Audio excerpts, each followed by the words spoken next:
പടച്ചോനെ, എന്താണ് സിദ്ദീഖുൽ അക്ബർ പറയുന്ന ആ ബൈത്തിന്റെ അർത്ഥം എന്താണ്? പടച്ചോനെ, ഇലാഹി ലസ്തു ലിൽ ഫിർദൗസി അഹ്ലാ, ഫിർദൗസ് എന്ന സ്വർഗ്ഗത്തിലേക്ക് ഞാൻ അഹ്ലല്ല. വലാ അത്വാലാ നാരിൽ ജഹീമി, ഇനി സ്വർഗത്തിലേക്ക് ഫിർദൗസിലേക്ക് എന്നെ വിട്ടില്ലെങ്കിൽ പിന്നീട് എന്നെ കൊണ്ടുപോയിട്ടിടാനുള്ള സ്ഥലം ജഹീം എന്ന നരകമാണ്. വലാത്വാലാനാരിൽ ജഹീമി, ആ നരകം ഉൾക്കൊള്ളാൻ എനിക്ക് കഴിവുമില്ല. അല്ലാഹ് പടച്ചവനോട് ചെയ്യുന്ന പ്രാർത്ഥിക്കുന്ന പ്രാർത്ഥനയുടെ ഒരു അദബ് നോക്കൂ മുഅ്മിനേ. സിദ്ദീഖുൽ അക്ബർ റളിയല്ലാഹു അൻഹു എനിക്ക് നരകത്തിനെ പറ്റി പേടിക്കേണ്ട ആവശ്യമില്ല, സ്വർഗം കിട്ടുമോ എന്ന് സംശയിക്കേണ്ട ആവശ്യമില്ല. കാരണം എന്തേ? ബഹുമാനപ്പെട്ട റസൂലുള്ളാഹി സ്വല്ലല്ലാഹു അലൈഹി വസല്ലം തങ്ങൾ പറഞ്ഞതാണ്, അബൂബക്കറേ, നിനക്ക് സ്വർഗം, നീ സ്വർഗത്തിലാണ്. എനിക്ക് ശേഷം എന്റെ സമുദായത്തിൽ നിന്ന് ആദ്യമായി സ്വർഗത്തിൽ കടക്കുന്നത് അവ്വലു മൻ യദ്ഖുലുൽ ജന്നത മിൻ ഉമ്മത്തി അബൂബക്കർ, എനിക്ക് കഴിഞ്ഞാൽ എന്റെ കൂടെ സ്വർഗത്തിൽ വരുന്ന ഒന്നാമത്തെ കൂട്ടാളി നീയാണ് സിദ്ദീഖ് എന്ന നബി തങ്ങൾ പറഞ്ഞ നേതാവ്. മദീനത്തെ റൗള ശരീഫിന്റെ ചാരത്ത് പോയാൽ അവിടെ കാണുന്നു 3 ദ്വാരങ്ങൾ. ഒന്ന് നടുവിലെ കാണുന്ന ദ്വാരം വന്ന് കുറച്ചും കൂടി വലിപ്പമുള്ള വലുതായിട്ടുള്ള ഒരു ദ്വാരം കാണുന്നു. ആ ദ്വാരത്തിലെത്തിയാൽ ലക്ഷക്കണക്കായ മുഅ്മിനീങ്ങൾ, കോടാനക്കോടി മുഅ്മിനീങ്ങൾ, ഓരോ ദിവസവും ലക്ഷക്കണക്കായ മുഅ്മിനീങ്ങൾ അസ്സലാത്തു വസ്സലാമു അലൈക യാ സയ്യിദി യാ റസൂലല്ലാഹ് എന്ന് സലാം പറയാൻ ഒരു മുഅ്മിനും മടങ്ങൂല. മദീനത്തെ റൗള ശരീഫിൽ നിന്ന് അതിന്റെ 2 ചാരത്തായി 2 വക്കത്തായി 2 വാൾസ് കാണുന്നു. അവിടെ എത്തിയാൽ ഒന്ന് സിദ്ദീഖുൽ അക്ബർ തങ്ങൾക്ക് സലാം പറയാനുള്ളതാണ്. കോടാനക്കോടി ജനങ്ങൾ ഇന്നും അവിടെ എത്തുമ്പോൾ സിദ്ദീഖ് തങ്ങൾ ഓർമ്മ വരുന്നു. ആ ദ്വാരത്തിന്റെ മേലെ എഴുതി വെച്ചില്ലേ സിദ്ദീഖുൽ അക്ബർ തങ്ങളുടെ പേര്? ആരുടെ ചാരത്താണ്? ലോകാനുഗ്രഹിയായ മുഹമ്മദുർ റസൂലുള്ളാഹി ആ നബി തങ്ങളുടെ ചാരത്ത് ഖിയാമത്ത് നാളോളം അവിടുത്തെ ശറഫാകപ്പെട്ട ത്വയ്യിബ മണ്ണിൽ ആ മണ്ണ് പോലും കിട്ടിയാൽ എനിക്കത് കണ്ണിലേക്ക് സുറുമയായി ഉപയോഗിക്കാൻ ഞാനത് കൊണ്ടുവരുമായിരുന്നു എന്ന് മഹാന്മാരായ അല്ലാമ ഇഖ്ബാൽ തങ്ങളെ പോലെയുള്ള മഹാന്മാർ അശ്മീകൾ പാടിയിട്ടുണ്ടെങ്കിൽ മദീനത്തെ ശരീഫിന്റെ മണ്ണെടുത്തുകൊണ്ട് ചുംബിച്ച് അല്ലാഹുവിന്റെ ഖബറിലേക്ക് എനിക്ക് കൊണ്ടുപോകാനുള്ള മണ്ണാണ്. പക്ഷേ ഇസ്ലാമിന്റെ നിയമമാണ് ആ മദീനത്തെ മണ്ണിൽ നിന്ന് ത്വയ്യിബയിൽ നിന്ന് ഒരു തുള്ളി മണ്ണ് പോലും കൊണ്ടുവരാൻ അനുവാദമില്ല.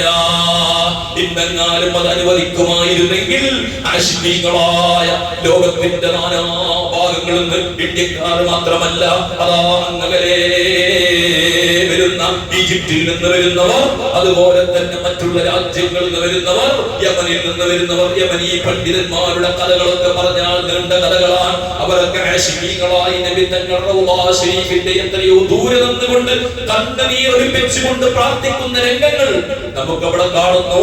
അവർക്കെല്ലാം ആ മദീനത്തെ മണ്ണിൽ നിന്ന് അല്പം മണ്ണ് കൊണ്ടുപോകണമെന്ന് ആഗ്രഹമില്ലാത്തവരല്ല.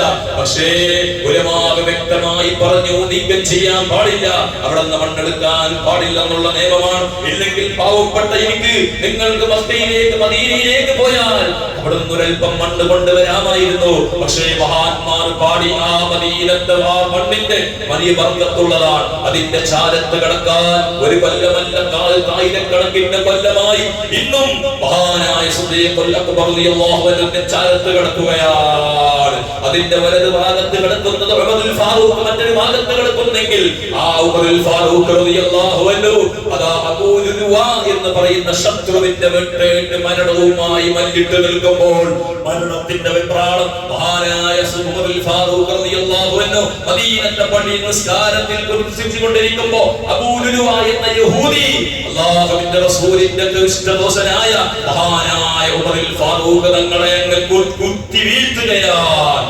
ആ ഉമറുൽ ഫാറൂഖ് റളിയല്ലാഹു അൻഹു മരണത്തിന്റെ വെപ്രാളത്തിൽ കിടക്കുമ്പോ ആളെ വിട്ടത് ആയിഷ ഉമ്മയുടെ ചാരത്തേക്കാണ്. എന്ത് ചോദിക്കാൻ? ഉമറുൽ ഫാറൂഖിന് വേറൊരു ആഗ്രഹമില്ല, ഉമറുൽ ഫാറൂഖ് തങ്ങൾക്ക് മറ്റൊരു ആഗ്രഹവുമില്ല. അഹ്ലുസുന്നയുടെ പണ്ഡിതന്മാർ, അഹ്ലുസുന്നത്തി വൽ ജമാഅത്തിന്റെ ആളുകളായ നമ്മൾ ബറക്കത്ത് ഉൾക്കൊള്ളുന്നവരാണ്. ബറക്കത്തിനെ നിഷേധിക്കുന്നവരുടെ ബിദ്അത്തുകാരാണ്. ആ ബിദ്അത്തുകാർക്കൊക്കെ അവർക്ക് അല്ലാഹു ഹിദായത്ത് നൽകട്ടെ, അവർക്ക് സത്യം മനസ്സിലാക്കാൻ അല്ലാഹു തൗഫീഖ് നൽകട്ടെ. ബറക്കത്തുണ്ടെന്ന് മനസ്സിലാക്കിയ മഹാൻ എനിക്ക് ശേഷം ലാ നബിയും ബഅദി, എനിക്ക് ശേഷം ഒരു നബിയില്ല, ഇനി എങ്ങാനും നബി ഉണ്ടാകുമായിരുന്നെങ്കിൽ ആരാണ്? അത് മുതൽ ഫാറൂഖിനെക്കാണ് ഫസ്റ്റ് ചാൻസ് എന്ന് പറഞ്ഞ മഹാനായ മുഹമ്മദ് റസൂലുള്ളാഹി ആ സിദ്ദീഖുൽ ഉമർ ഫാറൂഖ് തങ്ങൾ നബി തങ്ങളുടെ അടുക്കലേക്ക് ആയിഷ റളിയല്ലാഹു അൻഹയുടെ അടുക്കൽ ആളെ വിട്ടു. എന്തിനാണ്? എനിക്ക് അവിടെ ചാരത്ത് കിടക്കണം, നബിയുടെ ചാരത്ത് കിടക്കണം. ഒരു ഖബറിന് മാത്രമേ ഇവിടെ ചാൻസ് ഉള്ളൂ. ഒരു ഭാഗത്ത് സിദ്ദീഖുൽ അക്ബർ കടന്നിറങ്ങുകയാണ്, അതിന്റെ മറ്റൊരു ഭാഗത്ത് ഒരു ഖബറിന് കൂടി ചാൻസ് ഉണ്ട്. അത് ആർക്ക് വെച്ചതാണ്? ആയിഷ ഉമ്മക്ക് വേണ്ടി കരുതി വെച്ചതാണ്. നബി തങ്ങളെ ഇഷ്ടവരെയാണ്. ആ ആയിഷ റളിയല്ലാഹു അൻഹ എനിക്ക് മരിച്ചു കിടക്കാനുള്ള സ്ഥലമാണ് ആ ഖബറിന്റെ സ്ഥലം, അതെനിക്ക് കിട്ടുമോ? ആയിഷ റളിയല്ലാഹു അൻഹയോട് പെർമിഷൻ ചോദിച്ചു. ആയിഷ റളിയല്ലാഹു അൻഹ നബി തങ്ങളെ കൂട്ടാളിയാണ്. നബി തങ്ങൾക്ക് താങ്ങായി നിന്ന ഉമറുൽ ഫാറൂഖ് റളിയല്ലാഹു അൻഹു നബി തങ്ങളെ എല്ലാ പ്രതിസന്ധി ഘട്ടത്തിലും നബി തങ്ങളെ വലത് കൈ പോലെ ഇടത് കൈ പോലെ പ്രവർത്തിച്ച മഹാനായ ഉമറുൽ ഫാറൂഖ് തങ്ങൾ ചോദിക്കുമ്പോൾ എങ്ങനെ കൊടുക്കാതിരിക്കും എന്ന് പറഞ്ഞുകൊണ്ട് ആയിഷ റളിയല്ലാഹു അൻഹ ആഗ്രഹമില്ലാത്തത് കൊണ്ടല്ല കൊടുത്തു, അവിടെ കൊണ്ടുപോയി കിടന്നു. അതാ എന്നിട്ട് ഉമറുൽ ഫാറൂഖ് തങ്ങൾ പറയുന്നു, എന്റെ ജനാസയെ മദീനയുടെ റൗള ശരീഫിന്റെ അടുത്ത് കൊണ്ടുപോയി വെച്ച് അതമില്ലാതെ കൊണ്ടുപോയി കിടത്തരുത്. അതമാണ് മുഅ്മിനേ, മനുഷ്യരെ അതമാണ്. അതമില്ലേ, ഈമാനില്ല.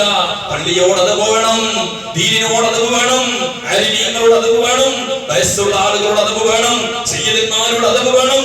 അതവ് പഠിപ്പിക്കുന്ന മതമാണ് ഇസ്ലാം. ഇസ്ലാമിന്റെ പാരമ്പര്യം തന്നെ, ഈമാനിന്റെ പരമ്പര തന്നെ അതവിലൂടെയാണ്. മഹാനായ അബൂ ഹനീഫ റളിയല്ലാഹു അൻഹുവിന്റെ ഖബർ സിയാറത്തിന് വേണ്ടി പോയ ബഹുമാനപ്പെട്ട ഇമാം ശാഫിഈ റളിയല്ലാഹു അൻഹു അന്നത്തെ സുബഹി നിസ്കാരത്തിന് ഇവിടെ ഖുനൂത്ത് പാരായണം ചെയ്തില്ല എന്നാണ് ചരിത്രം പഠിപ്പിക്കുന്നത്. ശാഫിഈ മദ്ഹബ് ഇന്ന് രാവിലെ നമ്മൾ ക്ലാസ് അവതരിപ്പിച്ചു. അബൂ സുന്നത്തിൽപ്പെട്ടതാണ്. ശാഫിഈ മദ്ഹബിന്റെ മദ്ഹബ് പ്രകാരം ഇമാം ശാഫിഈ റളിയല്ലാഹു അൻഹുവിന്റെ മസ്അല പ്രകാരം സുബഹിന്റെ രണ്ടാമത്തെ ഖുനൂത്തിൽ അവിടെ ആ ഖുനൂത്ത് പാരായണം ചെയ്തൽ അബ്റാദ് സുന്നത്താണ്. നഷ്ടപ്പെട്ടാൽ രണ്ട് സഹബിന്റെ സുജൂദ് ചെയ്യണം. ഇത് പഠിപ്പിച്ചു തന്നത് ആരാ? ഇമാം ശാഫിഈ തങ്ങളാണ്. ഹദീസിനെ ഗവേഷണം ചെയ്തുകൊണ്ട് ഇജ്തിഹാദ് ചെയ്ത് ആയിരക്കണക്കായ ഹദീസിൽ നിന്ന് ഗവേഷണം ചെയ്ത് കണ്ടെത്തിയ മസ്അലയാണ് മസ്അല ഞങ്ങൾ സ്വീകരിക്കൂല എന്ന് പറയുന്നവർക്കൊക്കെ അല്ലാഹുവേ അവർക്കൊക്കെ അറിവും ബോധവും തഖ്വയും നൽകണേ അല്ലാഹ്. പ്രിയപ്പെട്ടവരെ, ഇമാം അബൂ ഹനീഫ റളിയല്ലാഹു അൻഹു ഖബറിന്റെ ചാരത്ത് സിയാറത്തിന് പോയി. എന്നിട്ട് അന്നത്തെ സുബഹി നിസ്കാരത്തില് ഖുനൂത്ത് പാരായണം ചെയ്തില്ല. എന്തേ കാരണം? അബൂ ഹനീഫ റളിയല്ലാഹു അൻഹു ഇമാമുൽ അഅ്ലമാണ്. അബൂ ഹനീഫ റളിയല്ലാഹു അൻഹുവിന്റെ മസ്അല പ്രകാരം ഹനഫിയാക്കൾക്ക് നമുക്കറിയാം, ഹനഫികളുടെ പള്ളിയിൽ പോയാൽ ഖുനൂത്ത് ഇല്ലല്ലോ. ആ ഖുനൂത്ത് സുന്നത്തില്ല എന്നാണ് അദ്ദേഹത്തിന്റെ ബഹുമാനപ്പെട്ട അബൂ ഹനീഫ റളിയല്ലാഹു അൻഹുവിന്റെ ഗവേഷണത്തിലൂടെ തെളിഞ്ഞത്.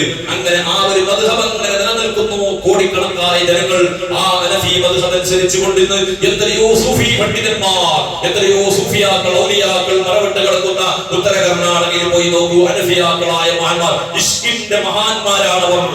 ഹനഫിയാക്കളായ ആളുകൾ ഇഷ്ക് കൊണ്ട് നിറഞ്ഞവരാണ്. ഇന്നും അവരുടെ ആ ഒരു ജീവിത ശൈലി അങ്ങനെയാണ്. അവിടെ പോയി ആ ഹനഫി മദ്ഹബിന്റെ ഇമാമായ ഉസ്താദായ ഹനഫി തങ്ങൾക്ക്, അബൂ ഹനീഫ തങ്ങൾക്ക് അവിടെ കഥ കേടായി പോകുമോ എന്ന് പഠിച്ച് ഒരു സുന്നത്തിനെ മറച്ചു വെച്ചിട്ട് അതത് കാണിച്ചു എന്ന് പഠിപ്പിക്കുന്നത് ആരാ? ഇമാം ശാഫിഈ റളിയല്ലാഹു അൻഹു. അങ്ങനെ അതബാണ് നിലനിൽക്കേണ്ടത്. അതബില്ലേ, ഈമാനില്ല, ഈമാൻ ഉണ്ടാവുകയില്ല. ഈമാനുള്ള മനുഷ്യന്റെ അതബാണ്.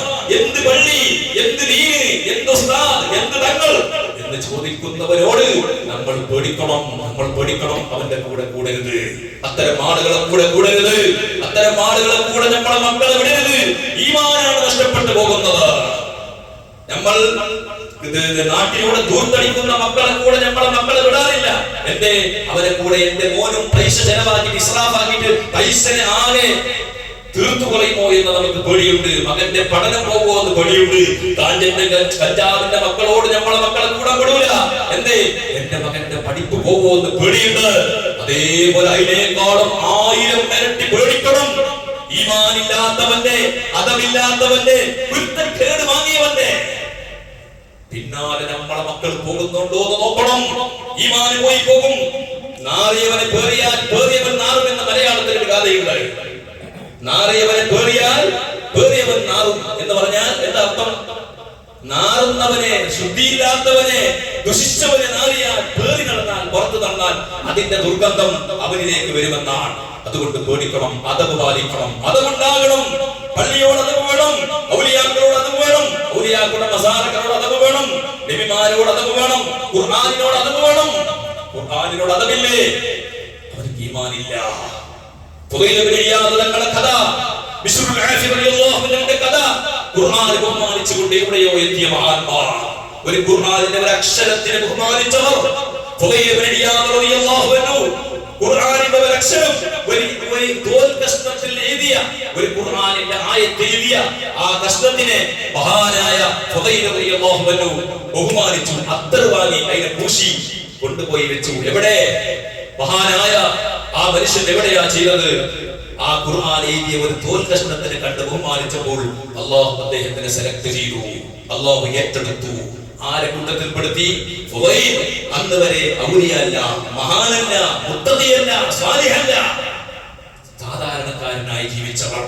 ആ മനുഷ്യനെ അല്ലാഹു സെലക്ട് ചെയ്തത് അല്ലാഹുവിന്റെ ഖുർആനെ ബഹുമാനിച്ചത് കൊണ്ടാണ്. ഇങ്ങനെ ലോക ചരിത്രത്തിൽ മുഴുവനും ഇന്നലകളുടെ ഈ ചരിത്രങ്ങളിലേക്ക് നോക്കിയാൽ ഓരോ മഹാനിലൂടെ നമുക്ക് പഠിക്കാൻ പറ്റുന്ന പാഠം. അതവ് കാണിച്ചു, ബഹുമാനിച്ചു, ബഹുമാനിക്കേണ്ടവരെ ബഹുമാനിച്ചു, ബഹുമാനിക്കേണ്ട വസ്തുക്കളെ ബഹുമാനിച്ചു, ബഹുമാനിക്കേണ്ട സ്ഥലങ്ങളെ ബഹുമാനിച്ചു. ഉറുമത്തില്ലേ ഈമാനില്ല. ഉമയ്യുഅല്ലിം ശഅഇറല്ലാഹി ഫഇന്നഹാ മിൻ തഖ്വൽ ഖുലൂബ്. അല്ലാഹുവിന്റെ ദീനിന്റെ ശിആറുകളെ ഇവിടെ ഒരു വിഭാഗം ആളുകൾ, പണ്ഡിതന്മാരെ ഇലായി തേജോവധം ചെയ്യാൻ വേണ്ടി ശ്രമിക്കുന്നവർ, ഇത് അങ്ങനെ ഇസ്രായേലിൽ നിന്നും അമേരിക്കയിൽ നിന്നും ലോകത്ത് അങ്ങും ഇങ്ങും അവർ നടത്തിക്കൊണ്ടിരിക്കുന്നതാണ്. പണ്ഡിതന്മാരെ പത്രമാധ്യമങ്ങളിലൂടെ ഇകഴ്ത്തുക എന്നുള്ള ഒരു ദൗത്യം ഏറ്റെടുത്തിരിക്കുന്നു. എന്തേ? പണ്ഡിത സമൂഹത്തെ ഇവിടെ ഇല്ലായ്മ ചെയ്താൽ ദീൻ ഇവിടെ ഇല്ലാതെയാകും. ദീനിന്റെ ജീവിക്കുന്ന ഉദാഹരണങ്ങളാണ് പണ്ഡിത സമൂഹം. അവരെ ഇല്ലായ്മ ചെയ്യാൻ ഇവിടെ ശ്രമിക്കുമ്പോൾ അതിന്റെ പിന്നാലെ കൂടുന്നവർക്ക് പ്രത്യേകം ശ്രദ്ധിക്കണമെന്ന് വളരെ സ്നേഹം ഓർമ്മപ്പെടുത്തുന്നു. എന്താണ് ഞാൻ പറഞ്ഞു വന്ന വിഷയം? മഹാനായ ഉമറുൽ ഫാറൂഖ് റളിയല്ലാഹു അൻഹു നബി തങ്ങളെ ചാരത്ത് കൊണ്ടുപോയിട്ട് അവിടെ ഒന്നാകെ ഖബറിലെ റൗള ശരീഫിലേക്ക് കടത്തരുത്. അവിടെ നിന്ന് പറഞ്ഞു, എന്റെ ജനാസയെ കൊണ്ടുപോയിട്ട് റൗള ശരീഫിന്റെ ചാരത്ത് വെച്ചിട്ട് അവിടെ നിന്ന് സമ്മതം ചോദിക്കണം. ആരാണ് സമ്മതം ചോദിക്കുന്നത്? ആരോടാ സമ്മതം ചോദിക്കുന്നത്? കൊല്ലങ്ങൾക്ക് മുമ്പ് മരണപ്പെട്ടു പോയ, വഫാത്തായി പോയ ലോകത്തിന്റെ നേതാവ് മുഹമ്മദ് റസൂലുള്ളാഹി. ആ നബി തങ്ങൾ മരിച്ചാലും ഹയാത്തുണ്ടെന്ന് വിശ്വസിക്കുന്ന അഖീദയാണ് അഹ്ലുസ് സുന്നത്തി വൽ ജമാഅ. ഔലിയാക്കളും അമ്പിയാക്കളും ജീവിച്ചിരിക്കുമ്പോൾ അവർ എങ്ങനെയാണോ അതുപോലെയുള്ള കഴിവുകൾ അവർക്ക് സാധിക്കുമെന്ന് വിശ്വസിക്കുന്നവരാണ് നമ്മൾ. അല്ലാഹു അഖറബ അലൽ അർളി അജ്സാദൽ അംബിയാ, അംബിയാക്കന്മാരുടെ ശരീരം ഭൂമിക്ക് ഹറാമാണ് എന്ന് പഠിപ്പിച്ച അഖീദയുടെ വക്താക്കളാണ് നമ്മൾ. ഈ വിശ്വാസം ഉമർ തങ്ങൾക്കുള്ളത് കൊണ്ടല്ലേ പറഞ്ഞത്? ഉമർ തങ്ങളുടെ മനസ്സിന്റെ ഉള്ളിലൂടെ തങ്ങൾ വഫാത്തായി പോയില്ല, കഴിഞ്ഞില്ലേ ജീവിതം എന്നൊരു ചിന്തയുണ്ടെങ്കിൽ ആ ഉമർ തങ്ങൾ പറയുന്നതിന് അർത്ഥമുണ്ടോ? അവിടെ നിന്ന് പറയുന്നു, എന്റെ മയ്യത്തിനെ കൊണ്ടുപോയിട്ട് റൗള ശരീഫിന്റെ ചാരത്ത് പുറത്തു വെക്കണം, എന്നിട്ട് സമ്മതം ചോദിക്കണം. പാവപ്പെട്ട ഉമറിന്റെ ജനാസ കൊണ്ടുവന്നിട്ടുണ്ട്, അങ്ങോട്ട് കടത്തണോ നബിയെ എന്ന് സമ്മതം ചോദിക്കണം. സ്വഹാബത്ത് അങ്ങനെ ചെയ്തു. അദ്ഖിലിൽ ഹബീബ ഇലൽ ഹബീബ്, ഹബീബിനെ ഹബീബിലേക്ക് ചേർക്കണം എന്ന വിളിയാളം കേട്ടി. അല്ലാഹുവിന്റെ റസൂലിന്റെ ആ ചാരത്ത് കിടക്കുന്നു. നിങ്ങൾ നോക്കുക, റൗള ശരീഫ്. റൗള ശരീഫ് നമ്മളൊക്കെ ഖബർസ്ഥാനിൽ കണ്ടില്ലേ? ഖബർ ലൈനായിട്ടാണ് ഖബർ വെക്കുന്നത്, അല്ലേ? ലൈനായിട്ടാണ്, താഴോട്ടില്ല, ഒരേ ലൈനിലാണ് അതിന്റെ ആയ പൊട്ടിച്ചിട്ടാണ് ഖബർ വെക്കുന്നത്. എന്നാൽ റസൂലുള്ളാഹി സ്വല്ലല്ലാഹു അലൈഹി വസല്ലം തങ്ങളുടെ റൗള ഖബറിന്റെ ശരീഫിന്റെ കുറച്ച് ബാക്കിലാണ് അബൂബക്കർ സിദ്ദീഖ്. അതേ ലൈനിലില്ല. സിദ്ദീഖ് തങ്ങൾക്ക് അറിയും, നബി തങ്ങൾ അടുത്ത് കിടക്കാൻ പറ്റിയവൻ ഞാനെന്നല്ല, ഖാതബുൽ ഖൽഖിൽ ജിന്ന് ഇൻസുകൾ കയക്കപ്പെട്ട ലോകത്തിന്റെ നേതാവ് മുഹമ്മദ് റസൂലുള്ളാഹ്.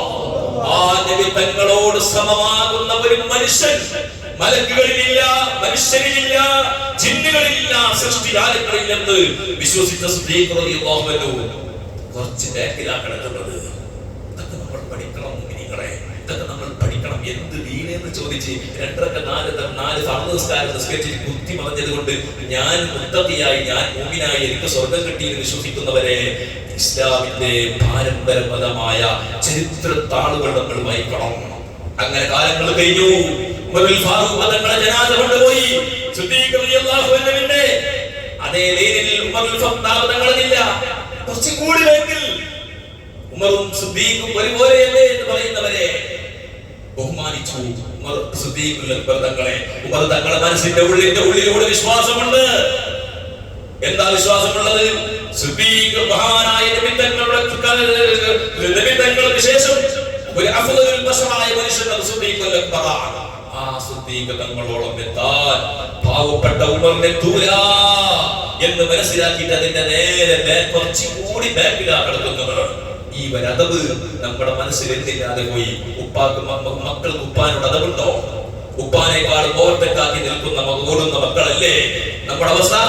ഇങ്ങനെയുള്ള മക്കൾ ജീവിക്കുന്ന കാലത്ത് ഇസ്രായേലികളുടെ കയ്യിൽ നിന്ന് ബോംബർ വിമാനങ്ങൾ വന്നുകൊണ്ട് പാവപ്പെട്ടവന്റെ വീടുകളിലേക്ക് തകർന്ന് വീഴുമ്പോൾ എന്റെ പടച്ചറപ്പിന്റെ സഹായമില്ലെന്ന് ചോദിക്കുന്നവർ, അതവും കുറ്റമില്ലാത്തൊരു സമൂഹത്തിന് അല്ലാഹു ശിക്ഷിക്കാൻ ഏറ്റെടുത്തിട്ടുണ്ട്. ഇന്നലെ എന്റെ കൂടെയുള്ള 1-2 ഉസ്താദ് കാസർഗോഡിന്റെ ഒരു പട്ടണത്തിൽ പോയപ്പോൾ പറഞ്ഞു, പോയ സീന് ഞാൻ വളരെ ദുഃഖിച്ചു പോയി, ഞാൻ വളരെ വിഷമത്തിലായി പോയി. ആരോട് പറയാ?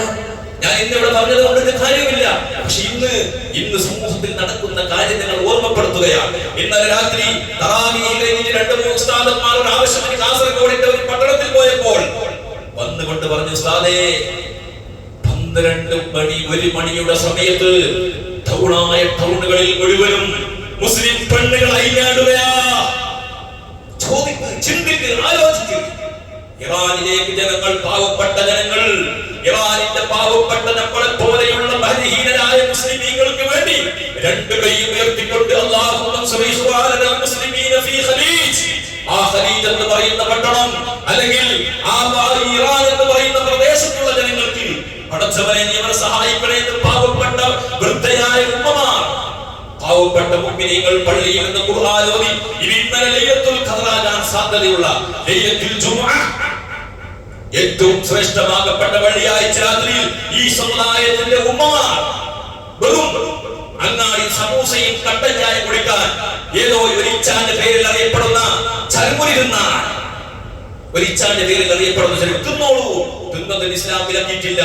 പക്ഷേ അത് തിന്നാൻ റമദാനിന്റെ ശ്രേഷ്ഠമാകപ്പെട്ട രാത്രിയിൽ ഈ സമുദായത്തിന്റെ ആണുങ്ങളല്ല പെണ്ണുങ്ങൾ പോകുന്നുവെങ്കിൽ എവിടെ എത്തി കാലം? എവിടെ പോയി ഈ സമുദായത്തിന്റെ പോക്ക്? ആരോടാ വയത്? പള്ളികൾ കുറവാണോ? മിനാരങ്ങൾ കുറവാണോ? പണ്ഡിതന്മാർ കുറവാണോ? സംഘടന കുറവാണോ? സ്ഥാപനങ്ങൾ കുറവാണോ? ആണോ? നമ്മുടെ പള്ളിയിലേക്ക് തന്നെ 5-6 സ്ഥാപനത്തിന്റെ കളക്ഷൻ പിരിവിന് വേണ്ടി വന്നു. 100 കണക്കായ മുതലിമീങ്ങൾക്ക് വിജ്ഞാനം പരത്തി കൊടുക്കുന്ന സ്ഥാപനങ്ങൾക്ക് ലക്ഷങ്ങൾ നമ്മൾ കൈ നീട്ടി കൊടുക്കുന്നു. 10-20 കൊല്ലം, 30 കൊല്ലത്തെ മുമ്പ് ഹിസ്റ്ററി എടുത്ത് ഈ രാജ്യത്തിന്റെ നാടിന്റെ ഈ സ്ഥിരത്ത് നോക്ക്. സ്ഥാപനങ്ങളുണ്ടോ? കോളേജുകളുണ്ടോ? അറബി കോളേജുകളുണ്ടോ? പാവപ്പെട്ട നമ്മുടെ നാട്ടിലുള്ള പ്രായമുള്ള ഉസ്താദുമാർ ഒരു സ്ഥാപനത്തിന്റെ ബിരുദമെടുക്കാൻ വേണ്ടി അങ്ങനെ ബാദിയാത്തിൽ പോകേണ്ട ഒരു കാലമുണ്ടായിരുന്നു. ബാദിയാത്തിൽ പോകണം. എന്നിട്ട് ഉസ്താദിനോട് പറഞ്ഞു, ഉസ്താദേ റമദാൻ കഴിഞ്ഞിട്ട് പോയിട്ട് അടുത്ത റമദാനിനല്ല 2 കൊല്ലത്തെ കോഴ്സ് കഴിഞ്ഞിട്ടാണ് ബിരുദമെടുത്തിട്ടാണ് വന്നത്. അതിന്റെ ഇടയിൽ വന്ന ഒരു കത്ത് പോലും ഞാൻ തുറന്നു വായിച്ചില്ല. എന്റെ നാട്ടിൽ നിന്ന് തപാൽ വഴിയുള്ള കത്തുകൾ വരും, ആ കത്ത് ഞാൻ വായിക്കാറില്ല. എന്തേ കാരണം? ചിലപ്പോൾ മരിച്ച ന്യൂസുകളായിരിക്കും, ചിലപ്പോൾ സ്വന്തം ജ്യേഷ്ഠൻ മരിച്ചത്, ഉപ്പ മരിച്ചത്, ഉമ്മ മരിച്ച ന്യൂസുകളായിരിക്കും, കുടുംബക്കാർ മരിച്ച ന്യൂസുകളായിരിക്കും. പക്ഷേ അത് വായിച്ചാൽ എന്റെ മനസ്സിൽ ഫീലിംഗ് വരും, ടെൻഷൻ വരും, എന്റെ പഠനത്തിന്റെ തടസ്സം വരുമ്പോ എല്ലാം കഴിഞ്ഞിട്ട് നാട്ടിലേക്ക് വരുമ്പോഴാണ് ഞാൻ ആ കത്ത് വായിക്കാറുള്ളത് എന്ന് പറഞ്ഞത്. എടുത്ത് മരണപ്പെട്ടു പോയ നമ്മുടെ ജില്ലയിലുള്ള ഒരു പ്രധാനപ്പെട്ട സ്ഥാനാണെങ്കിൽ അങ്ങനെ ദീനിലേക്ക് പഠിക്കാൻ സൗകര്യമില്ലാത്ത കാലത്ത് അന്നിവിടെ ഈമാൻ ഉണ്ടായിരുന്നു, തഖ്വ ഉണ്ടായിരുന്നു, ഖൗഫ് ഉണ്ടായിരുന്നു, ബഹുമാനം ഉണ്ടായിരുന്നു. അന്ന് പെണ്ണുങ്ങളെ കാണാനുണ്ടായിരുന്നില്ല. എനിക്ക് ഓർമ്മയുണ്ട്, എന്റെ നാട്ടിലൂടെ ഞാൻ നടന്നു പോകുമ്പോ ഒരു ദിവസം എന്റെ ചെറുപ്പകാലത്ത് ഒരു സ്ത്രീ റോട്ടിലൂടെ നടന്നു പോകുന്നു. അങ്ങനെ അന്ന് വാഹനങ്ങൾ കുറവാണ്, ജീപ്പാണ് അന്ന് കൊണ്ടുണ്ടാകുന്നത്, അല്ലെങ്കിൽ എണ്ണപ്പെട്ട ജീപ്പുകൾ ഉണ്ടാവും. അങ്ങനെ എനിക്കൊന്ന് ഓർമ്മ വരികയാണ്, എന്റെ മുമ്പിലൂടെ ഒരു പാവപ്പെട്ട ഒരു പെണ്ണുങ്ങൾ നടന്നു പോകുന്നു. അങ്ങനെ ദൂരെ നിന്ന് ജീപ്പിന്റെ സൗണ്ട് കേൾക്കും. ഇപ്പത്തെ പലർന്നും കേൾക്കല്ല, പലരും ദൂരം തന്നെ ജീപ്പിന്റെ സൗണ്ട് കേൾക്കുമ്പോ ഒരു കുന്നിന്റെ അപ്പുറത്ത് പോയി ആ സ്ത്രീ ഒളിച്ചു നിന്നു. അങ്ങനെ ഞാൻ ആ നോക്കുമ്പോ എനിക്ക് പരിചയമുള്ള ഒരു സ്ത്രീ ആയിരുന്നു. ആ സ്ത്രീയോട് ഞാൻ ചോദിച്ചു, എന്റെ ഉമ്മ നിങ്ങൾ ഇങ്ങനെ ചെയ്തത് പേടിച്ചിട്ടാണ്? അപ്പൊ ഞാൻ വിചാരിച്ച് പണ്ട് പുള്ളന്മാരെ കൊണ്ടുവന്ന് പറഞ്ഞിട്ട് പേടിക്കുന്ന ഒരു കാലം ഉണ്ടായിരുന്നു. അപ്പൊ അങ്ങനെ അല്ല, എന്റെ ശരീരം കണ്ടുപോകുമ്പോ ആരെങ്കിലും ആണുങ്ങളായിരിക്കൂലേ എന്ന് പേടിച്ചിട്ട് ഞാൻ ആ കുന്നിന്റെ അപ്പുറത്ത് പോയി വിളിച്ചിട്ട് ജീപ്പ് പോയതിനു ശേഷം വഴിയിലേക്ക് റോട്ടിലേക്ക് ഇറങ്ങി എന്ന് പറഞ്ഞ ആ സഹോദരി, അവർക്ക് സ്വർഗത്തിൽ പോകുന്നുള്ള ഒരു പ്രതീക്ഷ നമുക്കില്ലേ? ഇന്നോ മുസ്ലിം സമുദായത്തിന്റെ പെണ്ണുങ്ങൾ വെറും സമൂസ തിന്നാൻ, വെറും ലൈവ് ജ്യൂസ് കുടിക്കാൻ, നട്ടപ്പകല് കുടിക്കാൻ കഴിയാത്തതിനെ കഥാ കിട്ടുന്നതല്ലേ അർത്ഥം? പാതിരാ സമയത്ത് തഹജ്ജുദ് നിസ്കരിക്കേണ്ട സമയത്ത്, ലൈലത്തുൽ ഖദറിന് വേണ്ടി റബ്ബിനോട് ദുആ ചെയ്യേണ്ട സമയത്ത് റോട്ടിലേക്ക് ഇറങ്ങിയ ഈ ഖൗമ്, ഇവരുള്ള ഖൗമിലേക്ക് അല്ലാഹു അദാബ് ഇറക്കാതിരിക്കുമോ? ഇലാ അൻസലല്ലാഹു ബിഖൗമിൻ അദാബ അസാബൽ അദാബു മൻ കാന ഫീഹാ ثم ضعفوا على اعمالهم. നബിയുനാ സയ്യിദുനാ റസൂലുള്ളാഹി ഒരു ഖൗമിലേക്ക് അല്ലാഹു അദാബ് ഇറക്കിയാൽ അൻസലല്ലാഹു ബി അസാബൽ അദാബു മൻ കാന ഫീഹാ. ഞാൻ കഴിഞ്ഞ പൈസ പറഞ്ഞില്ലേ, പച്ചന്റെ കൂടെ ഉണക്കിന്റെ കൂടെ പച്ചയും കത്തും എല്ലാവർക്കും വരും. നമ്മളെ ഫരയിൽ അങ്ങനത്തെ ഒന്നുണ്ടോ? വന്ന മരുമകള് അങ്ങനെ കുറച്ച് ഫാഷനാ, ദീനില്ലാത്തോളാം. ഉപദേശിക്കേണ്ടത് പദ്ധതിയുണ്ട്, കടമയുണ്ട്. അതുകൊണ്ട് നമ്മൾ മനസ്സിലാക്കണം, അതം ഗുരുത്വം നഷ്ടപ്പെട്ടു പോയ സമൂഹം ഇവിടെ വന്നു എന്നുള്ളതാണ്. ആ നബിതങ്ങളുള്ള ആദരവ് കൊണ്ട് ജീവിച്ചവരാണ്. ആ മദീനത്തെ പള്ളിയിലേക്ക് ഒരു സ്വഹാബി ഒരു ദിവസം, എല്ലാ ദിവസവും നബിതങ്ങളെ കൂടെ ജമാഅത്തിന് വരുന്ന ഒരു സ്വഹാബിയെ മദീനത്തെ പള്ളിയിൽ ദുഹർ നിസ്കാരത്തിന് കണ്ടില്ല, അസറായി കണ്ടില്ല, മഗ്രിബായി കണ്ടില്ല. ഒരു ദിവസമല്ല, 2 ദിവസമല്ല, 3 ദിവസമായി ആ സ്വഹാബിയെ കാണാനില്ല. സ്വഹാബത്തിനിടയിൽ ചർച്ചയായി. 3 ദിവസം ഒരാള് കാണാതെയായാൽ അന്വേഷിക്കണം, സുന്നത്താണ്. പള്ളിയിലേക്ക് വരുന്നവർ, കണ്ടുകൊണ്ടേയിരിക്കുന്നവർ കാണാതെയായാൽ 1, 2, 3 ദിവസം കഴിഞ്ഞാൽ അവർ അന്വേഷിക്കണം എവിടെ പോയി. ഒരുപക്ഷെ രോഗിയായിരിക്കാം, ഒരുപക്ഷെ മറ്റുള്ള എന്തെങ്കിലും പ്രയാസം ഉണ്ടായിരിക്കാം, അറിയണമല്ലോ. അന്വേഷിക്കൽ സുന്നത്താണ്. അങ്ങനെ സ്വഹാബത്തിന്റെ ഇടയിൽ വിഷയമായി. ആ മനുഷ്യൻ പള്ളിയിലേക്ക് വരുന്നില്ല. അങ്ങനെ ആളുകൾ പോയി അന്വേഷിച്ചു, രോഗിയാണോ? ഒരു രോഗവുമില്ല. ആ മനുഷ്യൻ നല്ല വാഹനത്തിലാണ്, പള്ളിയിലേക്ക് വരുന്നില്ല. അല്ലാഹുവിന്റെ റസൂൽ സ്വല്ലല്ലാഹു അലൈഹി വസല്ലം തങ്ങളുടെ അടുക്കലേക്ക് ആ മനുഷ്യനെ വിളിച്ചു കൊണ്ടുവന്നു. നബിയേ, 3 ദിവസമായി ജമാഅത്തിന് വരാതെ ഒരു ഉദറുമില്ല, ഒരു പ്രശ്നം ഇയാൾക്കില്ല, രോഗിയല്ല, ശറഈൽ അനുവദിക്കപ്പെട്ട ഒരു കാര്യവുമില്ല. അല്ലാഹുവിന്റെ റസൂൽ ചോദിച്ചു, സഹോദരാ, എന്തുകൊണ്ടാണ് ഈ പള്ളിയിൽ വരാത്തത്? മദീനത്തെ പള്ളിയിൽ എന്റെ കൂടെ നിസ്കരിച്ചാൽ കിട്ടുന്ന കൂലി നിനക്ക് അറിയാത്തത് കൊണ്ടാണോ? നിനക്ക് ജമാഅത്തിന്റെ പ്രതിഫലം അറിയാത്തത് കൊണ്ടാണോ? നബിയേ, അല്ലാഹുവിന്റെ റസൂലേ, എനിക്കതിന്റെ പ്രതിഫലം അറിയാത്തത് കൊണ്ടല്ല. പരിശുദ്ധ ഖുർആനിൽ ആയത്തിറങ്ങിയിട്ടുണ്ട് നബിയേ, തങ്ങളോട് ആയത്തിറങ്ങിയിട്ടുണ്ട് നബിയേ, ലാ തർഫഉ അസ്വാതകും ഫൗക സൗഖിൻ നബി ഫജഹരി ബഅദികും ബഅദാ. നിങ്ങൾ പരസ്പരം നബിയോട് പരസ്പരം നിങ്ങൾ ജഹറായി ഉറക്കെ സംസാരിക്കുന്നത് പോലെ, ജോറിൽ കൊണ്ടുന്നത് പോലെ നിങ്ങൾ നബിയോട് കൊണ്ടരുത്. നബിയോട് ശബ്ദം താഴ്ത്തിയിട്ടാണ് സംസാരിക്കേണ്ടത്. അല്ലാഹുവിന്റെ കൽപ്പനയാണ്. നബിയോട് സംസാരിക്കുമ്പോൾ പോലും സിദ്ദീഖ് തങ്ങളും ഉമറും സംസാരിക്കുന്നത് പോലെ സംസാരിച്ചുകൂടാ. സൽമാൻ തങ്ങളും മറ്റു സ്വഹാബത്തും കൊണ്ടുന്നത് പോലെ കൊണ്ടിക്കൂടാ. നബി തങ്ങളോട് സിറാക്കണം, ജഹറാക്കിട്ടുണ്ടാ, നിങ്ങൾ ശബ്ദം കുറച്ച് സംസാരിക്കണം. ഈ ആയത്ത് കേട്ടപ്പോൾ നബിയേ, എനിക്ക് മദീനത്തെ പള്ളിയിൽ വരാൻ കഴിയുന്നില്ല, എന്റെ സൗണ്ട് കുറച്ച് ചോറാണ് നബിയേ, എന്റെ ശബ്ദം കുറച്ച് ഉറക്കെ സംസാരിക്കുന്ന സ്വഭാവക്കാരനാണ് നബിയേ.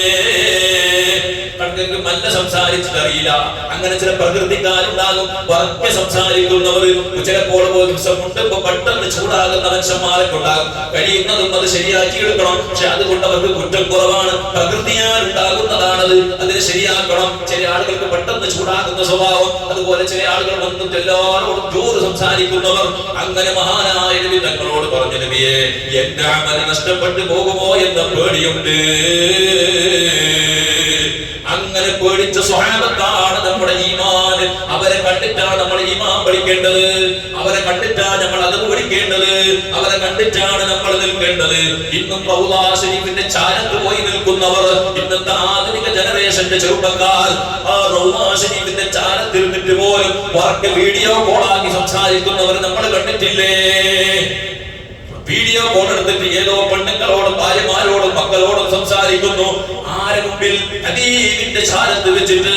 സ്വഹാബത്ത് ഒരക്ഷരം കൊണ്ടാൻ പേടിച്ചവർ ആ നബി തങ്ങളുടെ ആ ശബ്ദത്തിനേക്കാളും എന്റെ ശബ്ദം ജോറായി പോയാൽ എന്റെ അമൽ നഷ്ടപ്പെട്ടു പോകുമോ എന്ന് പേടിച്ച സ്വഹാബത്ത്, ആ സ്വഹാബത്ത് നബി തങ്ങളെ എങ്ങനെയാണ് ബഹുമാനിച്ചത്? ആ സിദ്ദീഖുൽ അക്ബർ തങ്ങളാ പാടിയത്.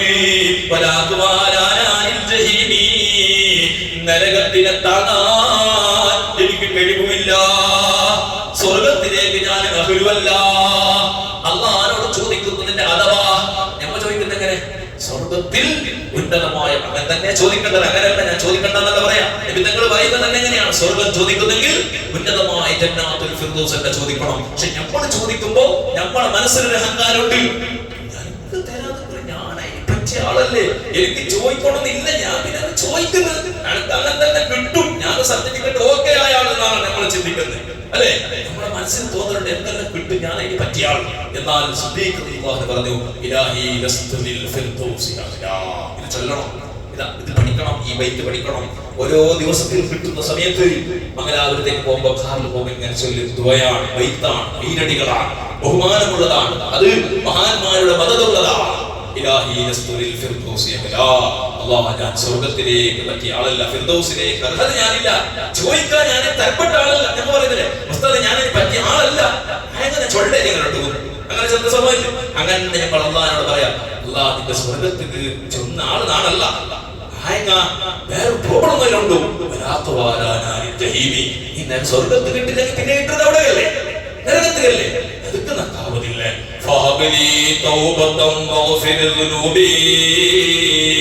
അതുകൊണ്ട് എനിക്ക് നീ തൗബ ചെയ്യാൻ തൗഫീഖ് താ, എന്റെ തൗബ നീ സ്വീകരിക്കുക അല്ലാഹ്.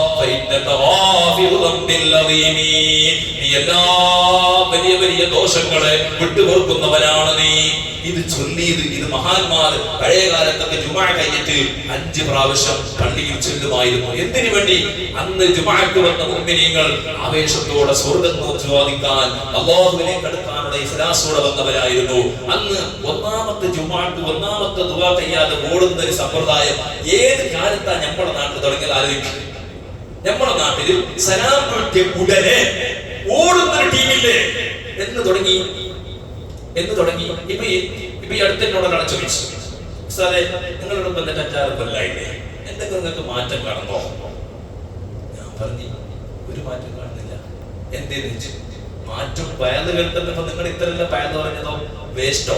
ഞാൻ പറഞ്ഞു വയല് പറഞ്ഞത് പള്ളിയുടെ കുറച്ച് പിള്ളേരുകളോടും സ്ഥിരമായിരിക്കുന്ന കുറച്ച് കസ്റ്റമേഴ്സിനോട് മാത്രം. എന്റെ വയല് ആർക്ക് കേട്ടിട്ടുണ്ട്? ഇന്ന് വരെ 6 കൊല്ലത്തിൽ ഇടമുറിയാതെ എത്രയോ മണിക്കൂറുകളോളം ഞാൻ വയല് പറഞ്ഞിട്ടുണ്ടാവും, അല്ലെ? ഓരോ ജുമാഇന്റെ പ്രസംഗം കൂട്ടിയാൽ, ക്ലാസുകൾ കൂട്ടിയാൽ എത്രയോ മണിക്കൂറുകൾ. ആ മണിക്കൂറിന്റെ പ്രസംഗം ഒരു 10 മിനിറ്റ് എന്റെ പ്രസംഗം കേൾക്കാത്തവർ ഈ ജമാഅത്തിലില്ലേ? എങ്ങനെ നന്നാവും? കറാമത്ത് കൊണ്ട് നന്നാക്കണത്തിനെ സുൽത്താനുൽ ഹാജാതങ്ങളെ കറാമത്ത് കൊണ്ട് നന്നാക്കാനുള്ള കൈവരിക്കുണ്ടെങ്കിൽ അവർ നന്നാക്കാമായിരുന്നു. അല്ലാതെ ഉപദേശം കേൾക്കൂല, കേൾക്കാൻ വിടുകയുമില്ല. ഒരു ഭാഗം ഉപദേശം കേൾക്കൂല, മറ്റു ഭാഗം കേൾക്കാൻ അനുവദിക്കുകയുമില്ല. ഈ രീതിയിലാണെങ്കിൽ എങ്ങനെ നന്നാക്കാം? ഇതിനെ ഏറ്റെടുക്കേണ്ട ദൗത്യം ആർക്കാ? 2 വിഭാഗത്തിലേക്കാണ് ദീനിന്റെ ദഅവത്തിന്റെ ഉത്തരവാദിത്വം. ആർക്കെല്ലാമാണ്? മൈരാജന്റെ മാത്രം ബാങ്ക് പറഞ്ഞുകൊണ്ട് നാട് നന്നാവുന്നു. നിങ്ങൾ ലണ്ടനിൽ ലക്നോയിൽ നിന്ന് പഠിച്ച അല്ലെങ്കിൽ മറ്റുള്ള ഈജിപ്തിൽ നിന്ന് 10 ബിരുദമെടുത്ത് കത്തീമിനെ കൊടുത്തിട്ട് അന്താരാഷ്ട്ര തലത്തിലുള്ള സകല ഭാഷയും ലോകത്തുള്ള സകല ലാംഗ്വേജും സംസാരിക്കുന്ന ഒരു കത്തീമിനെ കൊടുത്തിട്ട് 50,000 ശമ്പളം കൊടുത്തിട്ട് കത്തീമിനായിപ്പോ ഒരു ഗുണം ഉണ്ടാവില്ല. ആര് മെനക്കെടണം? ഉലമാന്റെ കൂടെ ഉമറാക്കൾ മെനക്കെടണം.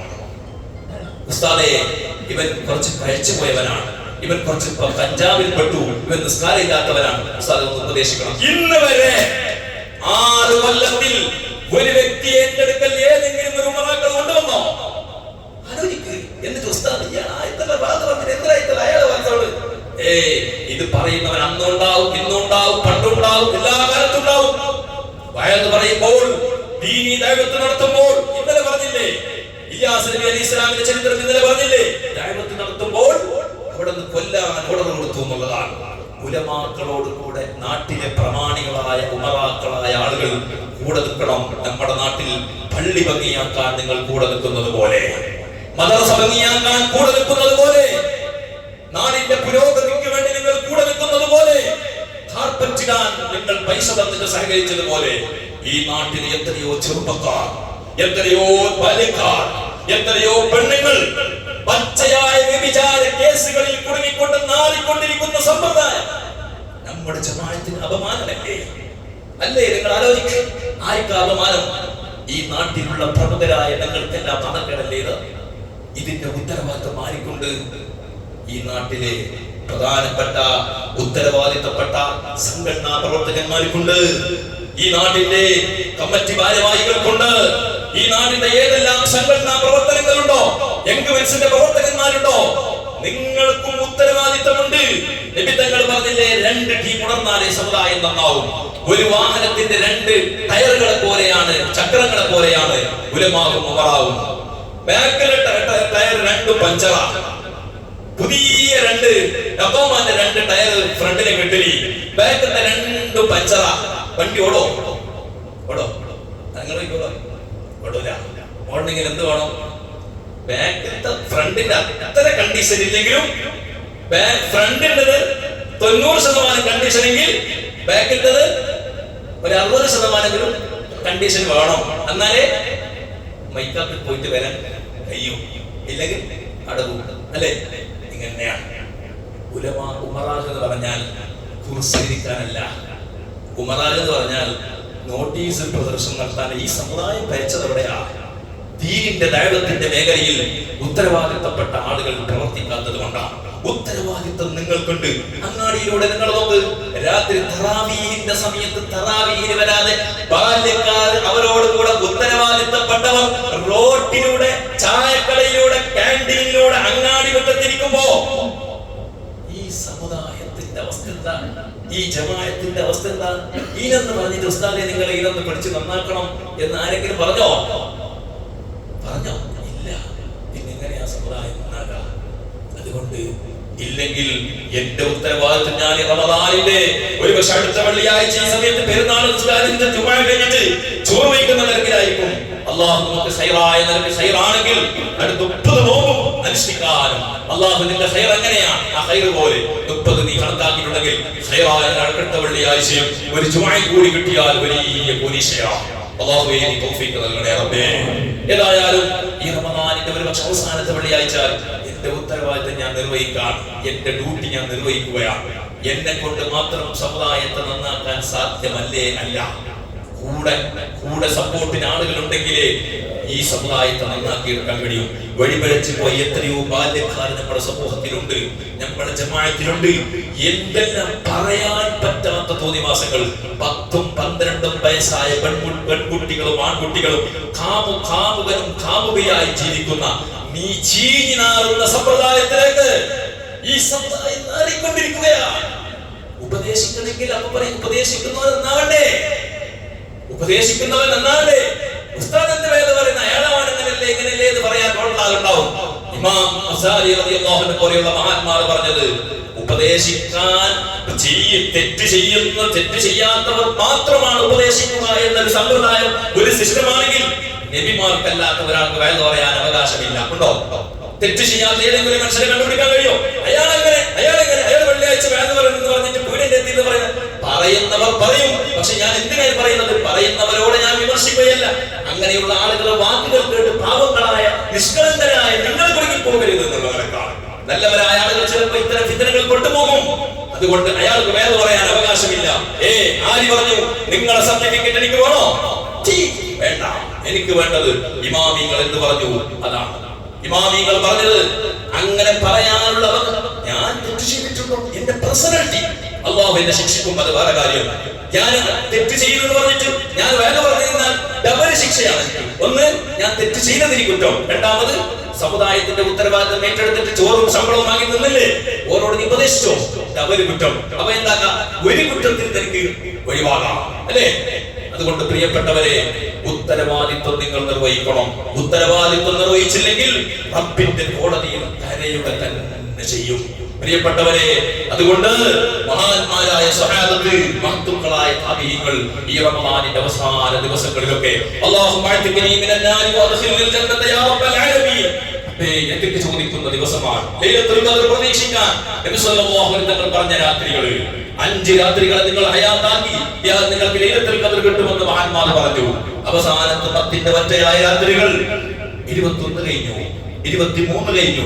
ഇന്നലെ ജുമുഅയുടെ ദിവസമായിരുന്നു, ജുമുഅയുടെ രാത്രിയായിരുന്നു, ശറഫാക്കപ്പെട്ട രാത്രി. ഞാൻ ചോദിക്കുന്നു, ആരെല്ലാം ഒരമണിക്കൂർ അല്ലെങ്കിൽ 1 മണിക്കൂർ ഇന്നലത്തെ രാത്രി ലൈലത്തുൽ ഖദ്ർ കിട്ടണമെന്ന് ആഗ്രഹിച്ചിട്ട് പള്ളിയിൽ വന്നവരെത്രയുണ്ട്, ഖുർആൻ ഓതിയവരെത്രയുണ്ട്? നമുക്കും വേണ്ടേ ലൈലത്തുൽ ഖദ്ർ? അടുത്തൊരു കൊല്ലം വരുമ്പോ പാവപ്പെട്ടവൻ ഞാൻ ഈ ദുനിയാവിലുണ്ടോ? അറിയില്ല, ഒരു പ്രതീക്ഷയുമില്ല. അല്ലാഹു ആയുസ് നിലമാക്കി തരട്ടെ. 2 രാത്രികൾ ഹയാത്താക്കിയോ? ഇനി നിങ്ങൾ കേൾക്കണോ, ഇനി വരാനിരിക്കുന്നത് 23 അഞ്ചാമത്തെ രാത്രിയാണ്.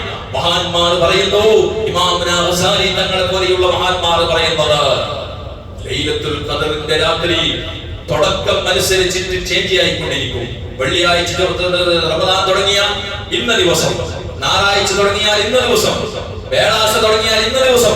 ഇപ്രാവശ്യം ഏത് ദിവസമാണ് റമദാൻ ഒന്നായത്? അല്ലെ? എന്നാൽ വ്യാഴാഴ്ച റമദാൻ ഒന്നായാൽ ലൈലത്തുൽ ഖദ്റാകാൻ ഏറ്റവും ചാൻസ് ഉള്ള രാത്രി 25ാമത്തെ രാത്രിയാണ്. ആര് പറയുന്നു?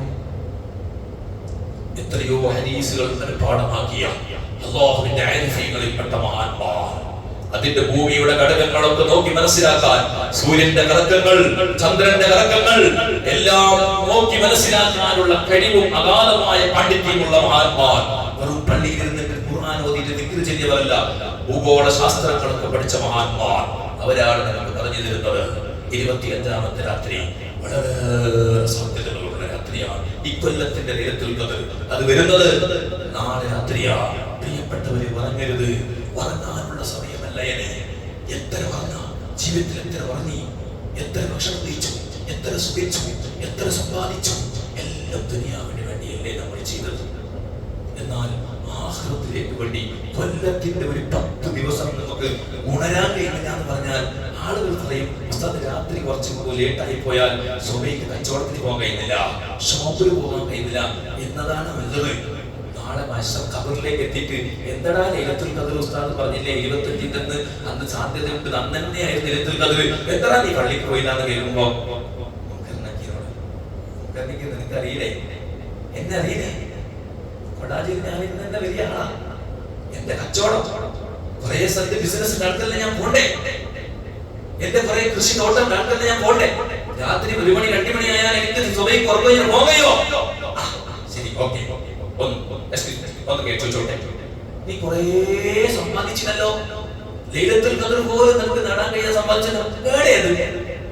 നമുക്കത് പാസ്ബുക്ക് നോക്കട്ടെ, പാസ്ബുക്ക് ഒന്ന് കാണിച്ചു. എത്രയുണ്ട് അക്കൗണ്ടിൽ? പാസ്ബുക്ക് കയ്യിലുണ്ടോ? ATM കാർഡ് കയ്യിലുണ്ടോ? ഇല്ല. അപ്പൊ ചോദിച്ചു, നിനക്ക് ദുനിയാവിനേക്കാളും ആഖിറത്ത് ഖുർആനിൽ ഓതിയില്ലേ? നീ ആഖിറത്തിലേക്ക് സമ്പാദിക്കാൻ നിനക്ക് എന്തുകൊണ്ട് സമയം കിട്ടിയില്ല? അനുഭവിച്ചോ, നിന്റെ സമ്പത്ത് നീ അനുഭവിച്ചോ, നിന്റെ തടിക്ക് സുഖത്തിന് വേണ്ടിയല്ലേ ഉറങ്ങിയത്, അനുഭവിച്ചോ. ഇത് പറഞ്ഞാൽ ആരുണ്ട് സഹോദര? രക്ഷപ്പെടുത്താൻ ഏതെങ്കിലും ശക്തി ഉണ്ടോ? എന്ന് വേണ്ട ഉസ്താദിനെ വിളിച്ചിട്ട് പറയോ,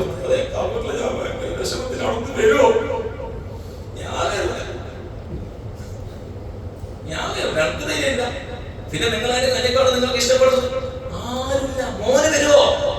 നിങ്ങൾ പറഞ്ഞില്ലേ 3 കാര്യം നിന്റെ പിന്നോനെ വരും. എവിടെ വരെ? ഖബർ വരെ. നിന്റെ മയ്യത്തിന്റെ കൂടെ വരുന്ന എത്തുപോകുൽ മയ്യത്ത് 3 കാര്യം മയ്യത്തിന്റെ ബാക്കിൽ വരുന്നുണ്ട്. ഒന്ന് നിന്റെ മുതല്, അത് ഇന്നില്ല, ഇത് 2 പറയേണ്ടി വരും. 2 അന്ന് കാലത്ത് 3 എന്റെ അടിമകൾ ഉണ്ടാവും, അത് സ്വത്താണ്. അടിമകൾ സ്വത്താണ്. നമുക്ക് കാറ് ടാക്സി എടുക്കുന്ന മാതിരി കുറെ കാറും സ്വത്തെല്ലാം എടുക്കുന്ന മാതിരി അടിമകളായിട്ട് വാങ്ങിട്ട് വെക്കും. ഈ അടിമകൾ 4, 5, 5, 10 അടിമകളുണ്ടെങ്കിൽ യജമാനൻ വെച്ചാൽ മയ്യത്തിന്റെ കൂടെ വരെ പോകും, ഖബർ വരെ പോകും. എന്നിട്ട് നിബിധങ്ങൾ പറയുന്നു 2 എണ്ണം മടങ്ങും, 1 നിന്റെ കൂടെ ഉണ്ടാവും. ഇന്ന് 3 പറയണ്ട, 2 ആണ്. 2 കാര്യം നിന്റെ കൂടെ വരും. എവിടെ? പള്ളിക്കാട്ട് വരെ. അതിൽ 1 മടങ്ങും, 1 നിന്റെ കൂടെ സേവാവും. നിന്റെ കൂടെ സേവാവും. ഏതാണ്? 1 നിന്റെ അരിക. പെണ്ണുങ്ങൾ വരില്ല, മക്കള് വരും, ജ്യേഷ്ഠന്മാർ വരും, എല്ലാ കൂട്ടുകുടുംബാദികളൊക്കെ വരും. ഇന്ന് പിന്നെ അതുമില്ലപ്പാ. ഇന്ന് ആകെ ഇങ്ങനെ 500 ആള് 100 ആള് നിസ്കരിക്കാൻ വന്നെങ്കിലും 25 ആളാണ് ലാസ്റ്റ് ദ്വാരക്കം കൊണ്ടാണ്. കുറെ സ്റ്റെപ്പായിട്ട് തിരിച്ചു. 1 മരിച്ചിട്ട് വന്നിട്ട് ഇങ്ങനെ നോക്കിട്ട് പോകുന്നത് ഒരു ടീം. ഇങ്ങനെ ദൂരത്ത് നോക്കുന്നത് മരിച്ചിട്ട് അമ്മ അടിക്കാൻ വരുന്നത് പേടിയാണ്. ഞാൻ എന്റെ അടുത്ത് ചെന്ന് നോക്കുമ്പോ ഇങ്ങനെ നോക്കുന്നു. ഞാൻ വിചാരിച്ചെന്തോ ഞാൻ വിചാരിച്ചെന്തോ ഇത് ചേര വിറ്റിട്ടാണ്.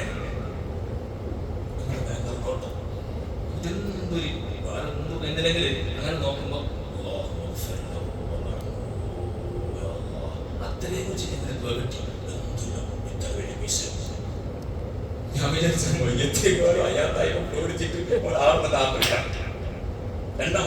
ഇന്നത്തെ ടീമാണ് നമ്മളെ കുടുംബക്കാർ അല്ലേ?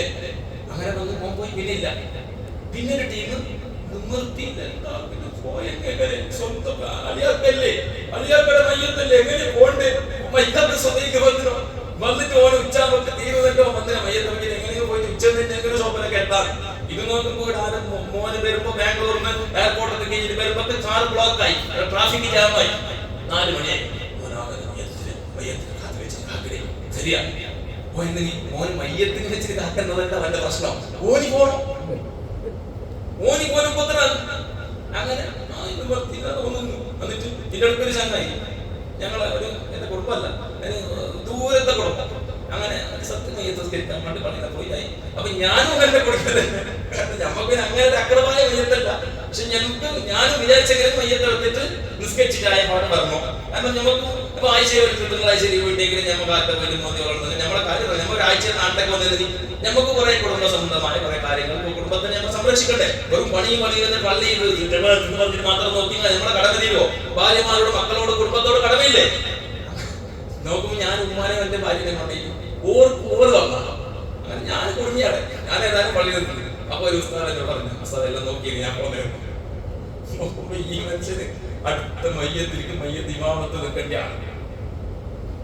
അവരുടെ എത്തി വരാൻ ദിവസത്തില്ല. ഇത് എന്തിനാ പറയുന്നറിയോ? ആ മനുഷ്യൻ ഞാൻ ആരെയും പറഞ്ഞിട്ടാലോ 100 വേട എന്ന് പറഞ്ഞിരിക്കുന്ന ദൈവത്തിന്റെ നാതിരാണ്. എന്തിനു പറഞ്ഞതറിയോ? നമ്മളെ മക്കളും നാളെ ഇങ്ങനെ, നമ്മളെ മക്കളും നാളെ ഇതേപോലെ. പണ്ടൊരു മയ്യത്തിലേക്ക് ഒരു ഉസ്താദ് ദ്വാരത്തിന്റെ കഥയുണ്ട്. ഉസ്താദന്മാരെ റിസൾട്ടാക്കാൻ അല്ലെങ്കിൽ ദ്വാര റിസൾട്ടാക്കാൻ പറയുന്നല്ല. അങ്ങനെ എല്ലാം നമ്മൾ ഓപ്പോസിറ്റ് എന്താക്കുന്നത്, ഓപ്പോസിറ്റ് ദ്വാരക്കുന്നത് ടിക്കാക്കുന്നല്ലേ. അങ്ങനെ ഒരു ഉസ്താദ് ഈ മനുഷ്യന് ഭയങ്കര പകയുണ്ടായി. എന്റെ മയ്യത്തിന് കുടുംബത്തിൽ ആരെങ്കിലും ഉണ്ടെങ്കിൽ പിടിച്ചു വെച്ചിട്ട് ഞങ്ങളുടെ ഫാമിലി ഉണ്ട്. അങ്ങനത്തെ ഫാമിലി ഒന്നും പോലും തലയെടുപ്പുള്ളത് വേണ്ടേ? അതുമില്ല. ദീനും ദുനിയാവറിയാത്ത അങ്ങനെ എന്തായി പടച്ചോനെ ഇയാള് എല്ലാം കഴിഞ്ഞു. ഈ പള്ളിയുടെ ഉസ്താദ് എന്തായി ദുആ ചെയ്ത് മയ്യത്തുസ്കാരനായിട്ട് അങ്ങനെ ഖബറിലേക്ക് എത്തി. അങ്ങനെ ഈ മനുഷ്യന് വേണ്ടി ദ്വാരക്കാം. അല്ലാഹുമ്മ ഗരിബു ഫി മുൻകരിൻ വനകീർ കമാ ബറബനി ഫി ദുനിയാ. 4 മക്കളുടെ സൂട്ടും കോട്ടലോട്ട് എഞ്ചിനീയറും ഡോക്ടറും അമേരിക്കയിലുള്ള അണ്ടത്തിലുള്ള വന്നിട്ട് മരിച്ചിട്ട് അപ്പൊ സൂട്ട് വന്ന ഷൂരെ പോലും അയച്ചിട്ടില്ല. പള്ളിക്ക് പോലില്ല. ഷൂ അയച്ചിട്ട് കാലിൽ ഇതാന്ന് പറഞ്ഞിട്ട് പള്ളിക്ക് പോലില്ല. അപ്പൊ എന്താ ഇതിന്റെ അർത്ഥം? അല്ലാ, ഇയാള് പണ്ട് എന്നെ, ഇയാളെ ആരോഗ്യമുള്ള സമയത്ത് എന്നെ 4 അടിച്ചിനി. എനിക്ക് 4 പൊടിയിട്ടൊന്നും നീ വിലാച്ചാക്ക് എന്നെ അടിച്ചതുപോലെ അതിന്റെ പകരം ഇന്നോന്ന് ഒരു കൂട്ടാൻ കഴിഞ്ഞില്ല. ഒരു പോലീസിനെ കൊണ്ട് 10 രൂപ കൊടുത്ത് അടുപ്പിക്കാൻ കഴിഞ്ഞില്ല. അങ്ങനെ ഉണ്ടല്ലോ കുറെ. ഇപ്പൊ ആരെങ്കിലും പോലീസിനെ കൊണ്ട് കണ്ടതായിരിക്കുന്നത് അതിന്റെ പകരം വെക്കുന്നത്. അല്ലാ, അതിന്റെ പകരം മുൻകറിനൊക്കെ എന്നെ കൊണ്ട് 2 പൊടി നീ ജാസ്തി കൊടുക്കണേ. അല്ലാ, ആര് ആമിയാക്കുന്നേ?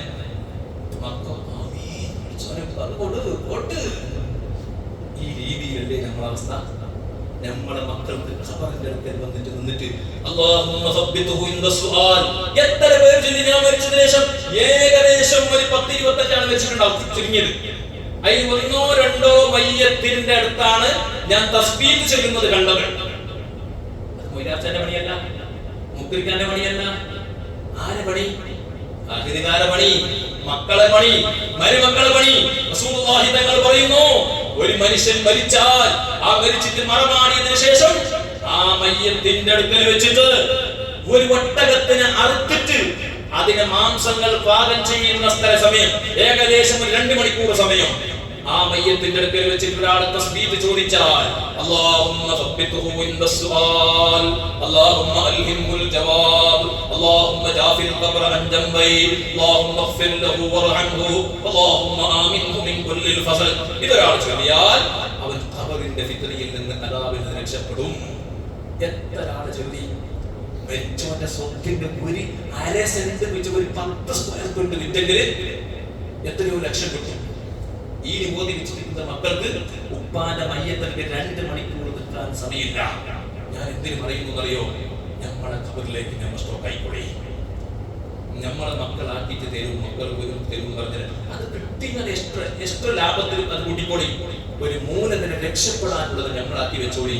മരിക്കുമ്പോ മക്കളോട് പറ, എന്റെ ഒരു 25,000-50,000 ഉണ്ട്, ആ പൈസനെ എന്താക്കുക, ഇതാ തസ്ബീഹ് ചെല്ലാൻ വേണ്ടി 10 ആളുകളെ കൂലിക്കെങ്കിലും വെച്ചിട്ട് നിനക്ക് ചെല്ലാൻ എന്തെങ്കിലും അവന് തസ്ബീഹ് ചെല്ലിക്ക്, എന്നിട്ട് അവർക്ക് അതിന് വേണ്ടി കൂലി കൊടു. ബാക്കിയുള്ള പൈസ എന്റെ പള്ളിക്ക് വേണ്ടി അല്ലെങ്കിൽ ദീനിന് വേണ്ടി കൊടുക്കാൻ വേണ്ടി വസിയത്താക്കിയോ. മക്കൾക്ക് വേണ്ടി നമ്മൾ എടുത്ത് വെക്കേണ്ട നല്ല വെക്കണം. ലിമിറ്റ് വേണം എല്ലാത്തിനും. നമ്മളെ കാര്യം കഴിഞ്ഞിട്ടേ നമ്മൾ ആശ്രമത്തിന്റെ കാര്യം നോക്കിയിട്ടേ നമ്മളെ മക്കൾക്ക് വേണ്ടി എടുത്തു വെക്കാൻ പാടുള്ളൂ. പ്രിയപ്പെട്ടവരെ, അതുകൊണ്ട് ആ മയ്യത്ത് റസൂലുള്ളാഹി തങ്ങൾ പറയുന്നു 3 കാര്യത്തിൽ 2 തിരിച്ചു വരും. 1 അമൽ മാത്രമേ നമ്മൾ കൂടെ ഉണ്ടാവൂ. ആ അമലേതാ? നമ്മൾ ചെയ്യുന്ന സൽക്കർമ്മങ്ങൾ. അതുകൊണ്ട് ജീവിതത്തിൽ നന്മകൾ വർദ്ധിപ്പിക്കുക. ഇതുക്കും മിനന്നാറിന്റെ ബത്താൻ. നരകത്തിനെ പറ്റി മഹാനായ റസൂലുള്ളാഹി തങ്ങൾ, ഞാൻ അവസാനിപ്പിക്കട്ടെ, നരകത്തിനെ പറ്റി റസൂലുള്ളാഹി സ്വല്ലല്ലാഹു അലൈഹി വസല്ലം വിശദീകരിച്ച വിശദീകരണങ്ങൾ മഹാനായ മുഖറബുൽ അംലാഖ് മലക്ക് ജിബ്രീൽ അലൈഹിസ്സലാത്തു വസ്സലാം അല്ലാഹുവിന്റെ റസൂലിന്റെ അടുക്കലേക്ക് വന്നു. ജിബ്രീൽ അലൈഹിസ്സലാം വിഷമത്തിലാണ്, ദുഃഖത്തിലാണ്, സങ്കടത്തിലാണ്, മുഖം പകർച്ചയായിട്ടുണ്ട്. അല്ലാഹുവിന്റെ റസൂൽ ചോദിച്ചു, ജിബ്രീൽ എന്റെ എപ്പോഴുള്ള പോലെ ഹാപ്പി ഇല്ലല്ലോ, എന്റെ മൂഡ് ഓഫ് ചോദിച്ചു. അല്ലാഹുവിന്റെ റസൂലിനോട് പറഞ്ഞു, നബിയേ, ഞാൻ വന്നത് നരകത്തിനെ കത്തിക്കാൻ കൽപ്പിച്ചിട്ട് അതിനെ ഊതി വീർപ്പിച്ച സമയത്താണ്. എന്നിട്ട് റസൂലുള്ളാഹി തങ്ങളോട് പറഞ്ഞു, നബിയേ, 1000 കൊല്ലം കത്തിച്ചു, അത് ചുവപ്പായി മാറി, നരകത്തിന്റെ തീ ചുവന്ന കളറായി. പിന്നെയും 1000 കൊല്ലം കത്തിച്ചു, അത് വെളുത്ത നിറമായി മാറി. പിന്നെയും 1000 കൊല്ലം കത്തിച്ചപ്പോൾ അത് കറുകറുത്ത കൂരിരുട്ടായി പോയി. അങ്ങനെ നരകത്തിന്റെ ഓരോ ഔസാദുകൾ പറഞ്ഞിട്ട് 7 കവാടങ്ങൾ, 7 തട്ടുകളെ പറ്റി വിശദീകരിച്ചു. 7ാമത്തെ തട്ടായിക്കാണെന്ന് പറഞ്ഞില്ല. 1ാമത്തെ തട്ട്, അതിന്റെ ഏറ്റവും താഴെയുള്ളത് അത് മുനാഫിക്കീങ്ങൾക്കാണെന്ന് പറഞ്ഞു. മുനാഫിക്കീങ്ങൾ എന്ന് പറഞ്ഞാൽ ആരാ? അവര് ഡബിൾ ഗെയിമിന്റെ ആൾക്കാരാണ്. ആ മുനാഫിക്കീങ്ങളുടെ നേതാവ്, ആ മുനാഫിക്കീങ്ങൾക്ക് ഓരോ നരകത്തിന്റെ ഓരോ തട്ടിനും ക്യാപ്റ്റന്മാരുണ്ടാകും. ആ മുനാഫിക്കീങ്ങൾ കിടക്കുന്ന നരകത്തിന്റെ ക്യാപ്റ്റൻ ആരാന്നറിയോ? ആരാന്നറിയോ? പറയണോ? ഫിർഔന്റെ പിന്നിലുണ്ടാവും. ആര്? ഡബിൾ ഗെയിം ആക്കുന്ന ആൾക്കാർ. ഉസ്താദിന്റെ അടുക്കലേക്ക് നിങ്ങൾ ചിന്തിച്ചേരി, നിങ്ങളുടെയാണ് നിങ്ങൾക്ക് ജീവൻ.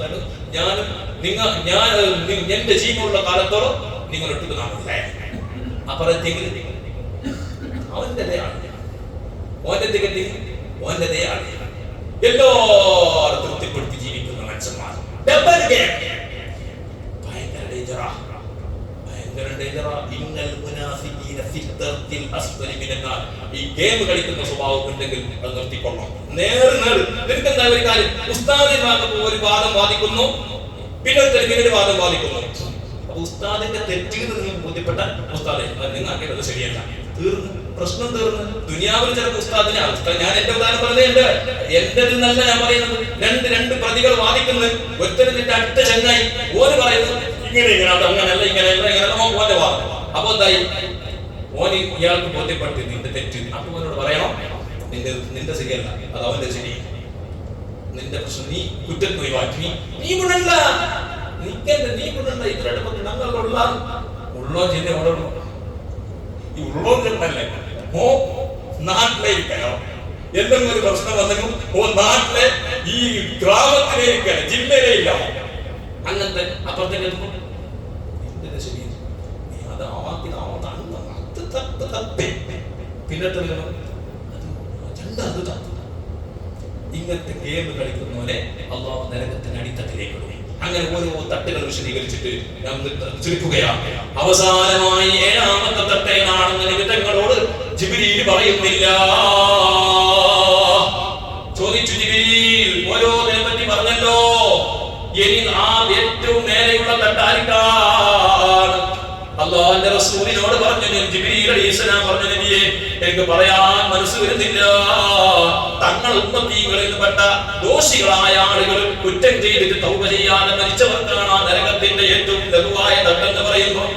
അല്ലാഹുവിന്റെ റസൂല് ബോധം കെട്ടു വീണു.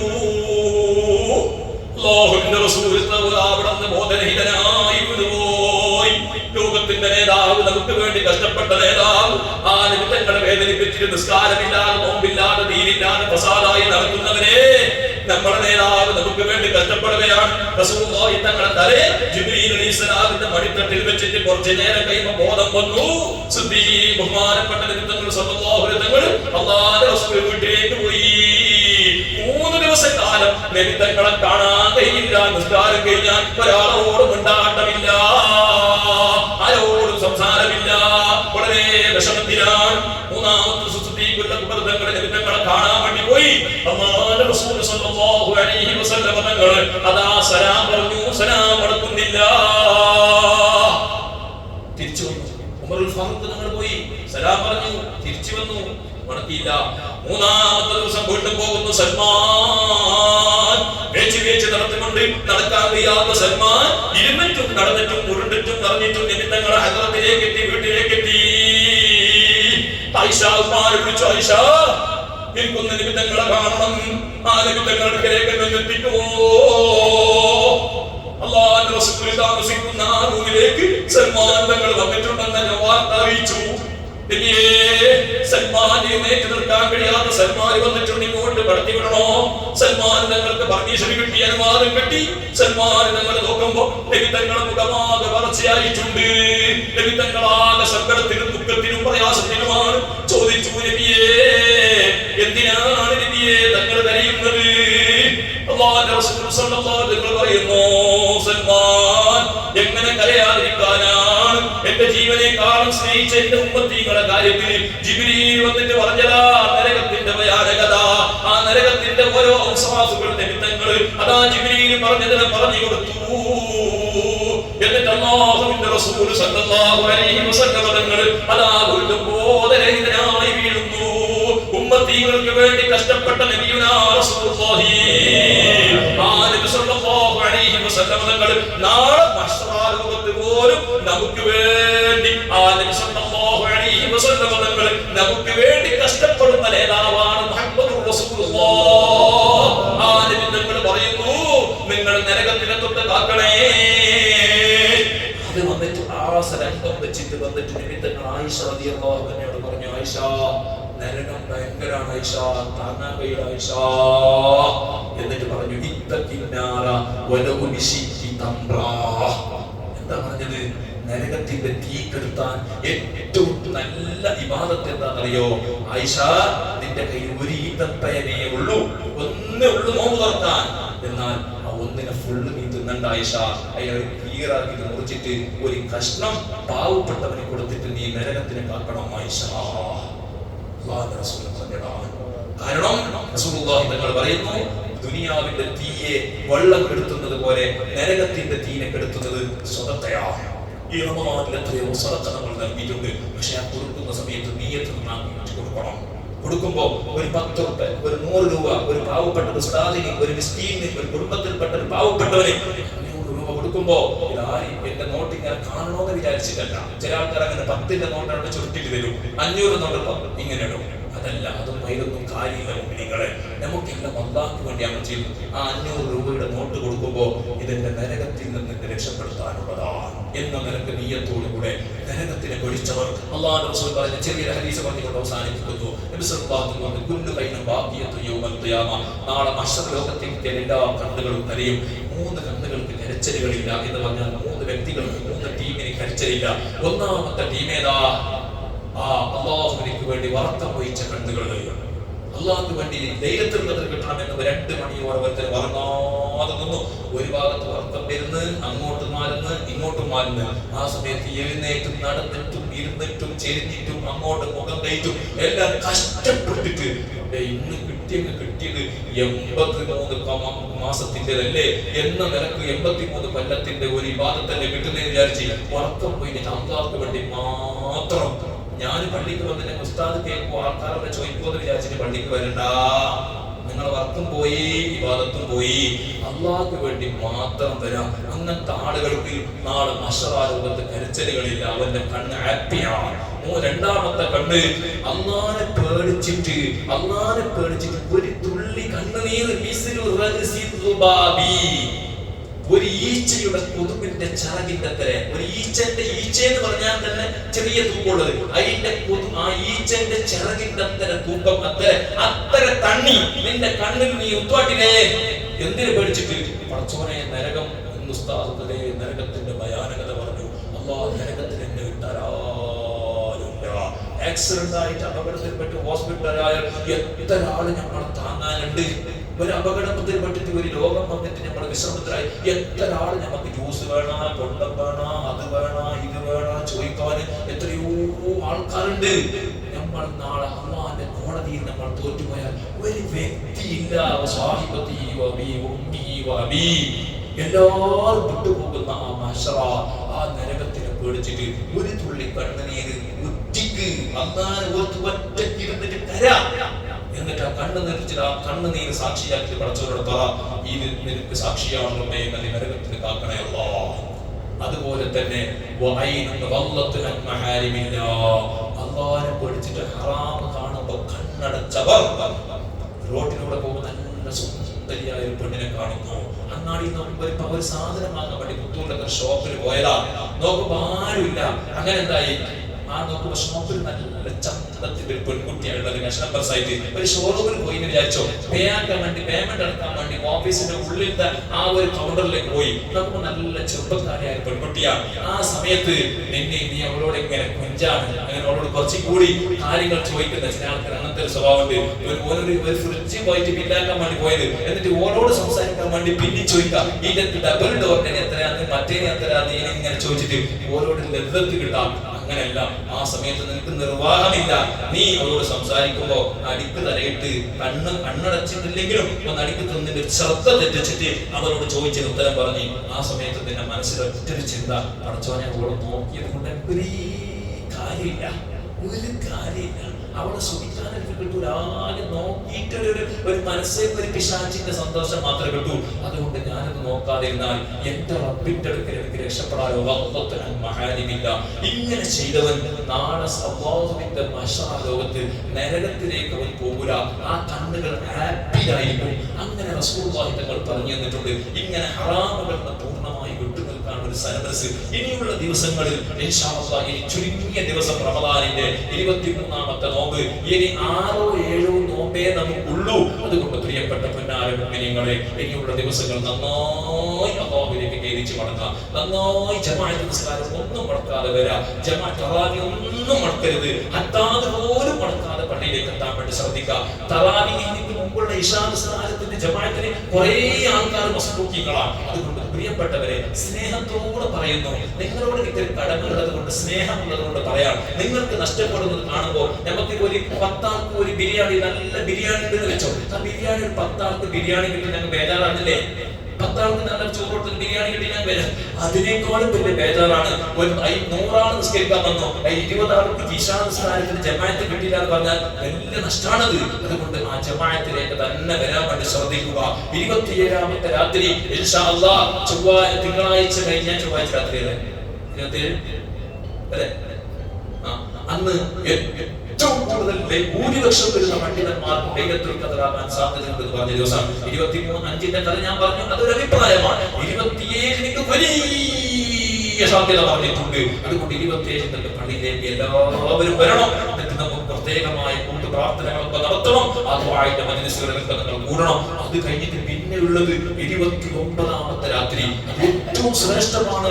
ഒന്ന് ആ രാത്രി ഒന്നാമതായിട്ട് 29ാമത്തെ രാത്രിയാണ്. ഒറ്റയായ രാത്രിയുടെ സമാപനമാണ് അല്ലെ. പിന്നെ ഒരു കുടുംബത്തൊന്നില്ലല്ലോ. 29 അത് മാത്രമല്ല, ഇനി ലൈലത്തുൽ റമദാൻ 29ഓട് കൂടെ തീരുകയാണെങ്കിൽ ലാസ്റ്റ് നൈറ്റ് റമദാന്റെ അടുത്ത റമദാൻ വരുമ്പോ നമ്മളുണ്ടോ അറിയോ? ഇല്ല. ഉണ്ടെങ്കിൽ തന്നെ ഈ ആരോഗ്യമുണ്ടോ? ഞാൻ അടുത്ത് ഉണ്ടെങ്കിൽ തന്നെ ഈ മിമ്പറിൽ ഓതാനുണ്ടോ? ആരോഗ്യമുണ്ടോ? തറാവീന് വരാൻ കഴിയോ? ഒരു ഉറപ്പില്ല. തന്ന ആരോഗ്യത്തിൽ ശുക്ർ ചെയ്തിട്ട് പള്ളിയിലേക്ക് നന്നായിട്ട് വരാം. അതുപോലെ ഫിത്ർ സക്കാത്തിന്റെ കാര്യങ്ങൾ അതൊന്നും പറയേണ്ടതില്ല. അതുകൊണ്ടാണ് ഞാൻ അതിനെ വിശദമായി പറയാത്തത്. എല്ലാവർക്കും അറിയുന്ന വിഷയമാണ്. അതിന്റെ കണക്കുകളൊക്കെ ഇന്ന് 2 ദിവസം കഴിയുമ്പോൾ എല്ലാവരും വാട്സപ്പിൽ വരും. അതൊരു ഉസ്താദിന്റെ ആ കണക്ക്, അതൊരു ഉസ്താദിന്റെ ഈ കണക്ക്, മറ്റൊരു കണക്ക്, അങ്ങനെ ആകെ ഒന്നാകെ കൺഫ്യൂഷൻ അല്ലേ? ആളുകൾക്ക് എന്ത് ഇങ്ങനെ ഈ കഴിഞ്ഞ കൊല്ലത്തെ കണക്ക് നേരെ ചോദിക്കും വയ്യാറില്ലേ? അവന്റെ വിഷയം കേൾക്കുമ്പോൾ വിചാരിക്കണം ഉസ്താദന്മാർക്ക് എന്ത് അറിയുന്നില്ല, ഈന്റെ കണക്കിൽ കൂടി അറിയില്ല. ഈ ഞാൻ സോഷ്യൽ മീഡിയ കണ്ട് പങ്കാറ് 10 ഫോൺ നിങ്ങൾക്ക് കൊടുക്കണം. ഓ വലിയ ഓനോട് പോയിട്ട് ഫസ്റ്റ് കേൾക്കണം. നിന്റെ പെറ്റയിൽ എടുത്തിട്ടുള്ള 35-40 കൊടുത്തില്ല, കൊടുത്തിട്ടില്ല. പിന്നെ ആൾക്കാരെ ഷോമേ ഈ പറയുന്നോ ഓൻ കൊടുക്കുന്ന പ്രശ്നം നോക്കണം. നമുക്ക് അതിന്റെ കാര്യങ്ങൾ കഴിഞ്ഞ പറഞ്ഞിട്ട് അതുപോലെ കുറെ ആൾക്കാരെ ഇങ്ങനെ വലിയ ഓന് ചിലപ്പോൾ ഫിത്തറിന്റെ അരിയൊക്കെ കൊടുത്തിട്ടുണ്ടാണ്. അതുകൊണ്ട് ഞാൻ നിങ്ങളോട് പറയുന്നു, അതങ്ങനെ വരാൻ കാരണം എന്തെന്നറിയോ? ഇങ്ങനെ കുറെ അഭിപ്രായങ്ങൾ വരാൻ കാരണം എന്തറിയോ? പണ്ട് കാലത്ത് സ്കെയിൽ ഉണ്ടായിരുന്നില്ല, ത്രാസ് ഉണ്ടാകും. ലളിതങ്ങളൊക്കെ കാലത്ത് സ്കെയിലും കാര്യങ്ങളൊന്നുമില്ല. നമ്മളൊക്കെ പണ്ട് കാലത്ത് 10-20 കൊല്ലം മുമ്പ് നമ്മളെ ചെറുപ്പത്തിൽ തന്നെ തൂക്കം ഉണ്ടാകും. പാഗ് എന്ന് പറഞ്ഞിട്ടുണ്ടായി. നമ്മൾ ഇവിടെ എന്തെന്നറിയാം, ഒരു പാഗ് ഉച്ചയ്ക്ക് ചോറ് വെക്കുമ്പോൾ കുറച്ചാളുണ്ടെങ്കിൽ ഒരു പാഗ്, 2 ആളുണ്ടെങ്കിൽ അര സേർ, കുറച്ച് കൂടുതലുണ്ടെങ്കിൽ കുറെ ആളുണ്ടെങ്കിൽ ഒരു സേർ. ഇങ്ങനെയാണ് പഴയ കത്ത് ചോറ് വെച്ചോണ്ടായി. എന്റെ ചെറുപ്പക്കാലത്ത് ആ ഒരു സേറൊക്കെ നമുക്ക് പണ്ട് കണ്ടുകൊണ്ടായി അല്ലെ. ഒരു ഡീസലിന്റെ മറ്റേ ഇന്നത്തെ ഇരുമ്പിന്റെ ഇതുപോലെ മരത്തിൻ്റെതൊക്കെ. അങ്ങനെ ഇത് കിതാബുകളിൽ ഇത് പറയുന്നത് എങ്ങനെയെന്ന് പറഞ്ഞാൽ 3 ലിറ്ററും 200 മില്ലി അരി. ഇത് നിങ്ങൾക്ക് വേണമെങ്കിൽ ലിറ്ററിന്റെ പാത്രം എടുത്തിട്ട് 1 ലിറ്റർ കുടിക്കുന്ന പാത്രം ഇല്ലേ, ആ പാത്രം ഒന്ന് സെലക്ട് ആക്കാം. എന്നിട്ട് നിങ്ങൾ കൊടുക്കുന്ന അരി ഏത്? ആനന്ദരിയ, അതുപോലെ തന്നെ അല്ലെങ്കിൽ മറ്റുള്ള നെയ്ച്ചോറിന്റെ അരി. ഞാൻ കയ്യാലെ പറഞ്ഞല്ലോ, കഴിയുന്നതും നെയ്ച്ചോറിന്റെ അരികളൊക്കെ കൊടുത്താൽ നല്ലതാണ്. കാരണം പാവങ്ങൾക്ക് അല്ലേ, അങ്ങനത്തെ പാവങ്ങളില്ലെങ്കിലും ഞമ്മ പാവങ്ങൾക്ക് വിചാരിച്ച് കൊടുക്കുന്നല്ലേ. അപ്പൊ ഓർക്കും യൂസ് ആയിക്കോളും. അരി കുറെ കിട്ടിയിട്ടുണ്ടാവും നോമ്പല്. അപ്പൊ അങ്ങനെ നിങ്ങൾ കൊടുക്കുന്ന, നിങ്ങൾ വാങ്ങിയ അരിനെ എന്താക്കി പറയുമ്പോഴത്തേനും 1 ലിറ്ററിന്റെ പാത്രം വെച്ചിട്ട് അളക്കാം. അളന്നിട്ട് 3 ലിറ്റർ 200 മില്ലി എടുത്തിട്ട് ഒരു കവറിലേക്ക് ഇടാം. എന്നിട്ട് നിങ്ങൾ തൂക്കിയിട്ട് നോക്കാം. അതിനനുസരിച്ച് കൊടുത്താൽ മതി. 3 ലിറ്ററും 200 മില്ലി നിങ്ങൾ എടുത്തിട്ട് അതിനെ തൂക്കിയിട്ടാകുമ്പോൾ അത് 3 കിലോ 2,600. ഇപ്പൊ ഇന്ന് ഞാൻ ബഹുമാനപ്പെട്ട ശേഖരൻ അബ്ബാറാണ് ഉസ്താദിനോട് ഞാൻ ചോദിച്ചു, ഉസ്താദെ ചർച്ചയാണ് നിങ്ങൾ നമുക്ക് എന്താ പറയും? നമ്മളിപ്പോ 2,600 എന്ന് പറഞ്ഞാൽ പിന്നെ 800 എന്ന് പറയും, പിന്നെ 3 എന്ന് പറയും, പിന്നെ 3,800 എന്ന് പറയും. അപ്പൊ ഓരോരുത്തർ ഉസ്താദ് നിങ്ങൾക്ക് ശരിയില്ല, അവന്റെ ശരിയുണ്ട് എന്നാണ് ചെല്ലി നമ്മളാകെ വിശ്വാസാക്കാം. അതുകൊണ്ട് ഞാൻ എന്ത് പറയണോ? കാരണം കഴിഞ്ഞ പോലെ ഞാൻ അനുഭവിച്ചതാണ്. അപ്പൊ ഉസ്താദ് പറഞ്ഞു, കോട്ട ഉസ്താദ് എനിക്കന്ന് പറഞ്ഞു തന്നത് ഞാൻ കിതാബിന്റെ ഒരു സൈഡിൽ എഴുതി വെച്ചിട്ടുണ്ട് 2,581 ഗ്രാം എന്നാ പറഞ്ഞത്. 2,600 കൂടി ഇല്ല, 2,581 ഗ്രാം കൊടുക്കണോന്ന് പറഞ്ഞിട്ട് അതിന്റെ സൂക്ഷ്മതയ്ക്ക് വേണ്ടി 600 ഗ്രാം ആക്കിയതാണ് എന്നാണ് ബമ്പറാണോ സാറിനോട് ഇന്ന് കുറെ ഇന്ന് ചുമ്മായിട്ട് തൊട്ടു മണിക്ക് ഓർമ്മയായി. കാരണം വിവാദം നമുക്ക് ഈ വിവാദത്തിന് തീർക്കാൻ കഴിയില്ലല്ലോ. അപ്പൊ അതുകൊണ്ട് ഞാൻ ഇങ്ങനെയുള്ള മഹാന്മാർ, വലിയ മഹാനാണല്ലോ, മുഷാവറൊക്കെ വലിയ മഹാനാണല്ലോ. അപ്പൊ അവരൊക്കെ പറഞ്ഞാൽ നമുക്ക് അതറിയാം, നമുക്ക് അവരൊക്കെ ചോദിച്ചു പഠിക്കേണ്ട ആളുകളാണ്. അങ്ങനെ അപ്പൊ 2600. അപ്പൊ ഞാൻ ഈ അടുത്ത കാലം വരെയും 2600 തന്നെ കൊടുത്തത്. അപ്പൊ കഴിഞ്ഞ കൊല്ലം 2600 കൊടുക്കുമ്പോ ഒരേ ഭാര്യ ആ വാട്സപ്പിൽ ഇങ്ങനെ വന്നിന്, ഈ വാട്സപ്പിൽ ഇങ്ങനെ വന്നിന്, ആ ഗ്രൂപ്പിൽ ഇങ്ങനെ ഉണ്ടായി, എന്താക്കണം ശരിയായിട്ട് എന്താക്കണം. ഞാൻ പറഞ്ഞു ഞാനൊരു 30 കെട്ടിന്റെ ചാക്ക് കൊണ്ടുവച്ചിട്ടുണ്ട്, ഏതായാലും 2600 കുറയാതെ നിനക്ക് എത്ര കൈനീ കൊടുത്തോന്ന്. പിന്നെന്ത് പറയാ, അവിടെ പെണ്ണുങ്ങളോട് ഓരോ വരെ ചർച്ചയിലാണ് ഇപ്പോ, എല്ലാവരും ചർച്ചയുടെ കാലം. അപ്പൊ അതുകൊണ്ട് 3 ലിറ്ററും 200 മില്ലി. അപ്പൊ അതുകൊണ്ട് അങ്ങനെ സാധിക്കുന്നെങ്കിൽ അല്ലെങ്കിൽ 2800 അല്ലെങ്കിൽ 3 കിലോ കുറച്ചും കൂടി കൂടുതൽ കൊടുത്തോളി, സൂക്ഷ്മതയ്ക്ക് വേണ്ടി. ഏതായാലും പുറക്കണ്ട. നിങ്ങളുടെ മനസ്സിൽ ഉണ്ടാക്കേണ്ട ഒരു സമാധാനമാണോ? ഉദാഹരണത്തിന് ഞാൻ എന്റെ സമാധാനം പറഞ്ഞത്, ഞാൻ പറഞ്ഞ് 2600, പിന്നെ ഉസ്താദ് പറഞ്ഞ് 2800. അപ്പൊ നിങ്ങൾക്ക് എന്തായി?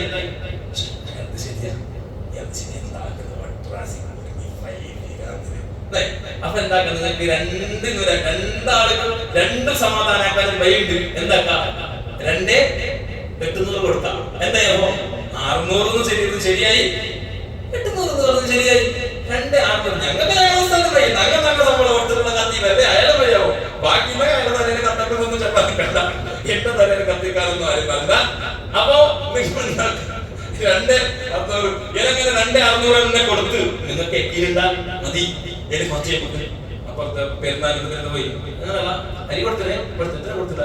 ഞങ്ങളെ 2,800 3 കിലോ കൊടുക്കണ, നാ 300 കൊടുത്തില്ലേ. ഞങ്ങളെ 2,600 അയാൾ എന്തിനാണ് ബന്ധിക്കേണ്ടായത്? അങ്ങനത്തെ എന്തിന് വാദാക്കും നിങ്ങളെ? അങ്ങനത്തെ വിശ്വാസം നിങ്ങൾക്ക് ഉണ്ടെങ്കിൽ നിങ്ങൾക്ക് യക്കീന് വരുന്നതിന് നിങ്ങൾ കൊടുത്തോളി. കുറച്ച് ജാസ്തി ആയതുകൊണ്ട് എന്തില്ല, പ്രോബ്ലം ഇല്ല, പറഞ്ഞു പോണ്ട. അപ്പൊ ഇത് കൃത്യമായിട്ട്, കാരണം ഓരോ അരിക്കും ഇനി ഞാൻ കഴിഞ്ഞ കൊല്ലം കുറച്ച് സർച്ചാക്കാൻ വേണ്ടി കുറച്ച് പഠിക്കാൻ നോക്കുമ്പോ ഒരു സ്ഥലം വിളിച്ചിട്ട് ചോദിക്കുമ്പോ ഞാൻ പറഞ്ഞു ഇങ്ങനെ 2-3 അരി ഞങ്ങൾ തൂക്കിയിട്ട് ഷോപ്പിലേക്ക് തന്നെ പോയിട്ട് 2-3 അരിഞ്ഞ വീട്ടിൽ വന്നിട്ട് നോക്കുമ്പോൾ ഓരോന്ന് വ്യത്യാസം. അപ്പൊ ഉസ്താദ് പറഞ്ഞു, ഉസ്താദ് നിങ്ങൾക്ക് അത് ശരിയാണെന്ന് വിഷയം, എത്രയോ അരിയുണ്ട്. നിങ്ങളെ കൊടാചേരി കിട്ടുന്ന അരിയല്ല കാസർഗോഡുള്ള, കാസർഗോഡ് കിട്ടുന്ന അരിയല്ല ഈടുള്ള, ഈട് കിട്ടുന്ന അരിയല്ല മൂടിക്കരയിലുള്ള, മൂടിക്കരയിൽ കിട്ടുന്ന ചിക്കമംഗളൂരുള്ള. അപ്പൊ അതുകൊണ്ട് ഇതിനൊന്നും നോക്കിയിട്ടാവല, നിങ്ങൾ ഒരു വക നിങ്ങളുടെ എക്കിലും ആയിക്കോളി. അങ്ങനെയാണ് നടത്തത്. അത് ഇത് വലിയ ചർച്ചയാക്കേണ്ട വിഷയമല്ല എന്നാണ് ഞാൻ പറയുന്നത്. ചർച്ച നിങ്ങൾക്കൊരു അർഹതപ്പെട്ട നിങ്ങളുടെ നാട്ടിലെ കുടുംബത്തിലോ നാട്ടിലെ വലിയ നമ്മുടെ നാട്ടിലെ വലിയ വ്യവസ്ഥമാരുണ്ടല്ലോ, ഓരോടെല്ലാം ഒന്ന് ചോദിച്ചോളാണെങ്കിൽ ചോദിച്ചിട്ട് ഒരു ആ കുറവ് വരാത്ത രീതിയിൽ എനിക്ക് കൊടുക്കണം. എനിക്ക് കൊടുക്കേണ്ട സമയം എപ്പോ എന്നുള്ളതാണ് ഒരു വിഷയം. പെരുന്നാളിന്റെ അന്ന് രാത്രി, അതായത് സൂര്യനിക്കുന്ന മറ്റൊന്ന് വെള്ളിയാഴ്ചയാണ് പെരുന്നാൾ ആകുന്നതെങ്കിൽ വ്യാഴാഴ്ച നോമ്പ് തുറന്നിട്ട് സൂര്യൻ അസ്തമിച്ചില്ലേ, ഇല്ലേ? വെള്ളിയാഴ്ച ചാവായില്ലേ? വെള്ളിയാഴ്ച ആ വെള്ളിയാഴ്ച മകരി ദിവസം കൂടെ സൂര്യൻ അന്നത്തെ സൂര്യ അസ്തമിച്ച് പിന്നെ പെരുന്നാളിന്റെ നന്നായി അന്ന് ചാവൽ പിന്നെ കൊടുക്കാം. എത്രത്തോളം ടൈം? പെരുന്നാൾ നിസ്കാരത്തിൽ ഇമാമോ ടൈമുണ്ട്. നല്ലത് എന്താക്കാം, സ്വയം നിസ്കരിച്ചിട്ട് ആ സൂര്യൻ ടൈമില് നിസ്കാരത്തിന് കണ്ടേക്ക് കൊണ്ടാണ് എന്താക്കാം, ഇതിനെ കൊടുക്കാം, ഇതിനെ കൊടുക്കാൻ ഏൽപ്പിക്കാം. അതിന് കൊടുക്കേണ്ട ആൾക്ക് പാവപ്പെട്ട മിസ്കീനന്മാരായ ആളുകൾ, പാവപ്പെട്ട ഫുഖറാക്കൾ, മിസ്കീനന്മാർ, അതിനെ കൊണ്ട് പോയിട്ട് അതിനെ നല്ല ബഹുമാനത്തിൽ കൊടുക്കണോ. അതിനെ കൊണ്ട് അതിന് വേണമെങ്കിൽ കൊച്ചേരെ വലിയ അടുത്തൊരു ചങ്ങായി പറഞ്ഞിടല്ല കേക്കണ്ട, ഇടയാളില്ല ഒരു ചങ്ങായി പറഞ്ഞ് തിട്ടേന് വെച്ചിട്ടുണ്ടായി, 6 കിട്ടുണ്ടായി, ഒന്ന് ഞാൻ എടുത്തോണ്ട് വന്നു.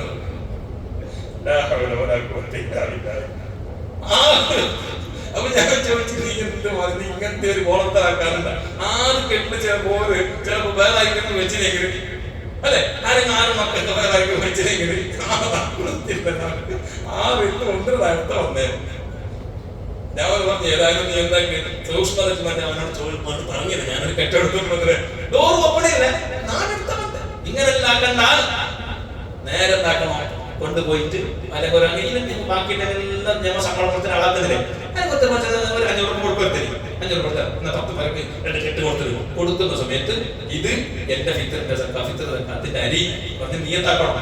അതുപോലെ എന്റെ കുഞ്ഞിന്റെ അരി നീയത്താക്കാൻ കഴിയാത്ത ചെറിയ പുള്ളുണ്ടെങ്കിൽ എന്റെ മക്കൾക്ക് അല്ലെങ്കിൽ ഒക്കെ എന്താക്കാം, ഒരു 10 ആളുണ്ടെങ്കിൽ ഒരു 26, 30 കിലോ ആയെങ്കിൽ അതിനെന്താക്കി ഇതെല്ലാം ഞങ്ങളുടെ എന്റെയും എനിക്ക് ചെലവ് കൊടുക്കാൻ നിർബന്ധമായവരുടെ ഫിത്തറിന്റെ അരി എന്ന് പറഞ്ഞിട്ട് നീയത്താക്കി മറക്കണം. അതിനെന്താക്കാം, തെളി കൊടുക്കാം, അതിന്റെ അവകാശികൾക്ക് കൊടുക്കണം. അങ്ങനെ കൊടുത്തിട്ട് എന്താക്കണം, വീട്ടിൽ നിർബന്ധമാണ്. നിസ്കാരത്തിന്റെ സഹചര്യ സുന്നത്ത് പോലെയാണ് ഈ പെരുന്നാളിന്റെ നോമ്പിൽ വന്ന വീഴ്ചകൾ പരിഹരിക്കാനുള്ള ഫിത്ർ സക്കാത്തിന്റെ അരി. അപ്പൊ അതിന്റെ അവകാശികൾക്ക് തന്നെ എന്താക്കണം, കൊടുക്കാൻ വേണ്ടി ശ്രദ്ധിക്കണം, സമയത്ത് തന്നെ കൊടുക്കണം. അങ്ങനെ എല്ലാ കാര്യങ്ങളും ശ്രദ്ധയോടുകൂടെ ചെയ്ത് റമദാന്റെ അവസാനം വരെ ഇനിയുള്ള ദിവസങ്ങൾ ഇന്ന് കുറച്ച് 2:45 അതൊന്ന് പ്രശ്നമാക്കണ്ട. ആണ് നമുക്ക് കിട്ടിയ നമുക്ക് വേറൊന്നും കേട്ട് നന്നായി പാട്ട് പറഞ്ഞ പോലെ എന്ത് ശരിയായിട്ടില്ല. നിങ്ങൾക്ക് എന്ത് ശരിയായിട്ടില്ല കൂലി കിട്ടിയില്ലേ? ആ എത്തിക്കാഫിന്റെ കൂലി കിട്ടുന്നതും ലേറ്റാക്കിയതുകൊണ്ട് 20 മിനിറ്റ് ജാസ്തി കിട്ടിയില്ലേ? അതിന്റെ കൂലി ആളെ കിട്ടണം. അയാൾ മുമ്പിട്ട് അയാൾ ആരോഗ്യം പോയിട്ട് അയാളെ തൊണ്ട പറ്റിയിട്ട് അയാൾ എന്തായിരുന്നു നിങ്ങൾ ചിന്തിച്ചാ? നിങ്ങൾ ഇരുന്നത് മാത്രമാണ്. ഞാനിപ്പോ 1.5 മണിക്കൂർ ഞാൻ മുമ്പിട്ട് പണ്ടോട് ചോദിച്ചത് നിങ്ങൾ നോക്കില്ലേ? വ്യത്യാസം നോക്കില്ലേ? ഇങ്ങനത്തെ നോക്കുന്നുണ്ട്. തമാസക്കാണെങ്കിൽ ചിലപ്പോൾ ഡൗട്ട് ഉണ്ടാവും അല്ലെ?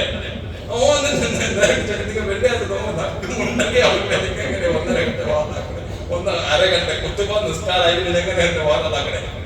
അതിന്റെ പ്രയാസം എത്രയുണ്ടെന്നുള്ളത് നാളെ ഉച്ചാണോ ഇതിന്റെ ക്ഷീണം പോണെങ്കിൽ രാത്രി നല്ലൊരു ഉറപ്പാക്കിയിട്ടാവും. നോർമലാണ്. അപ്പൊ എന്തിനു ഞാൻ പറയുന്നത്, കിട്ടിയ ചാൻസ് എന്റെ കടമല്ലേ, ബാക്കിയുള്ള നാളെ നിങ്ങൾ ഇങ്ങനെ വന്നെങ്കിൽക്കോ.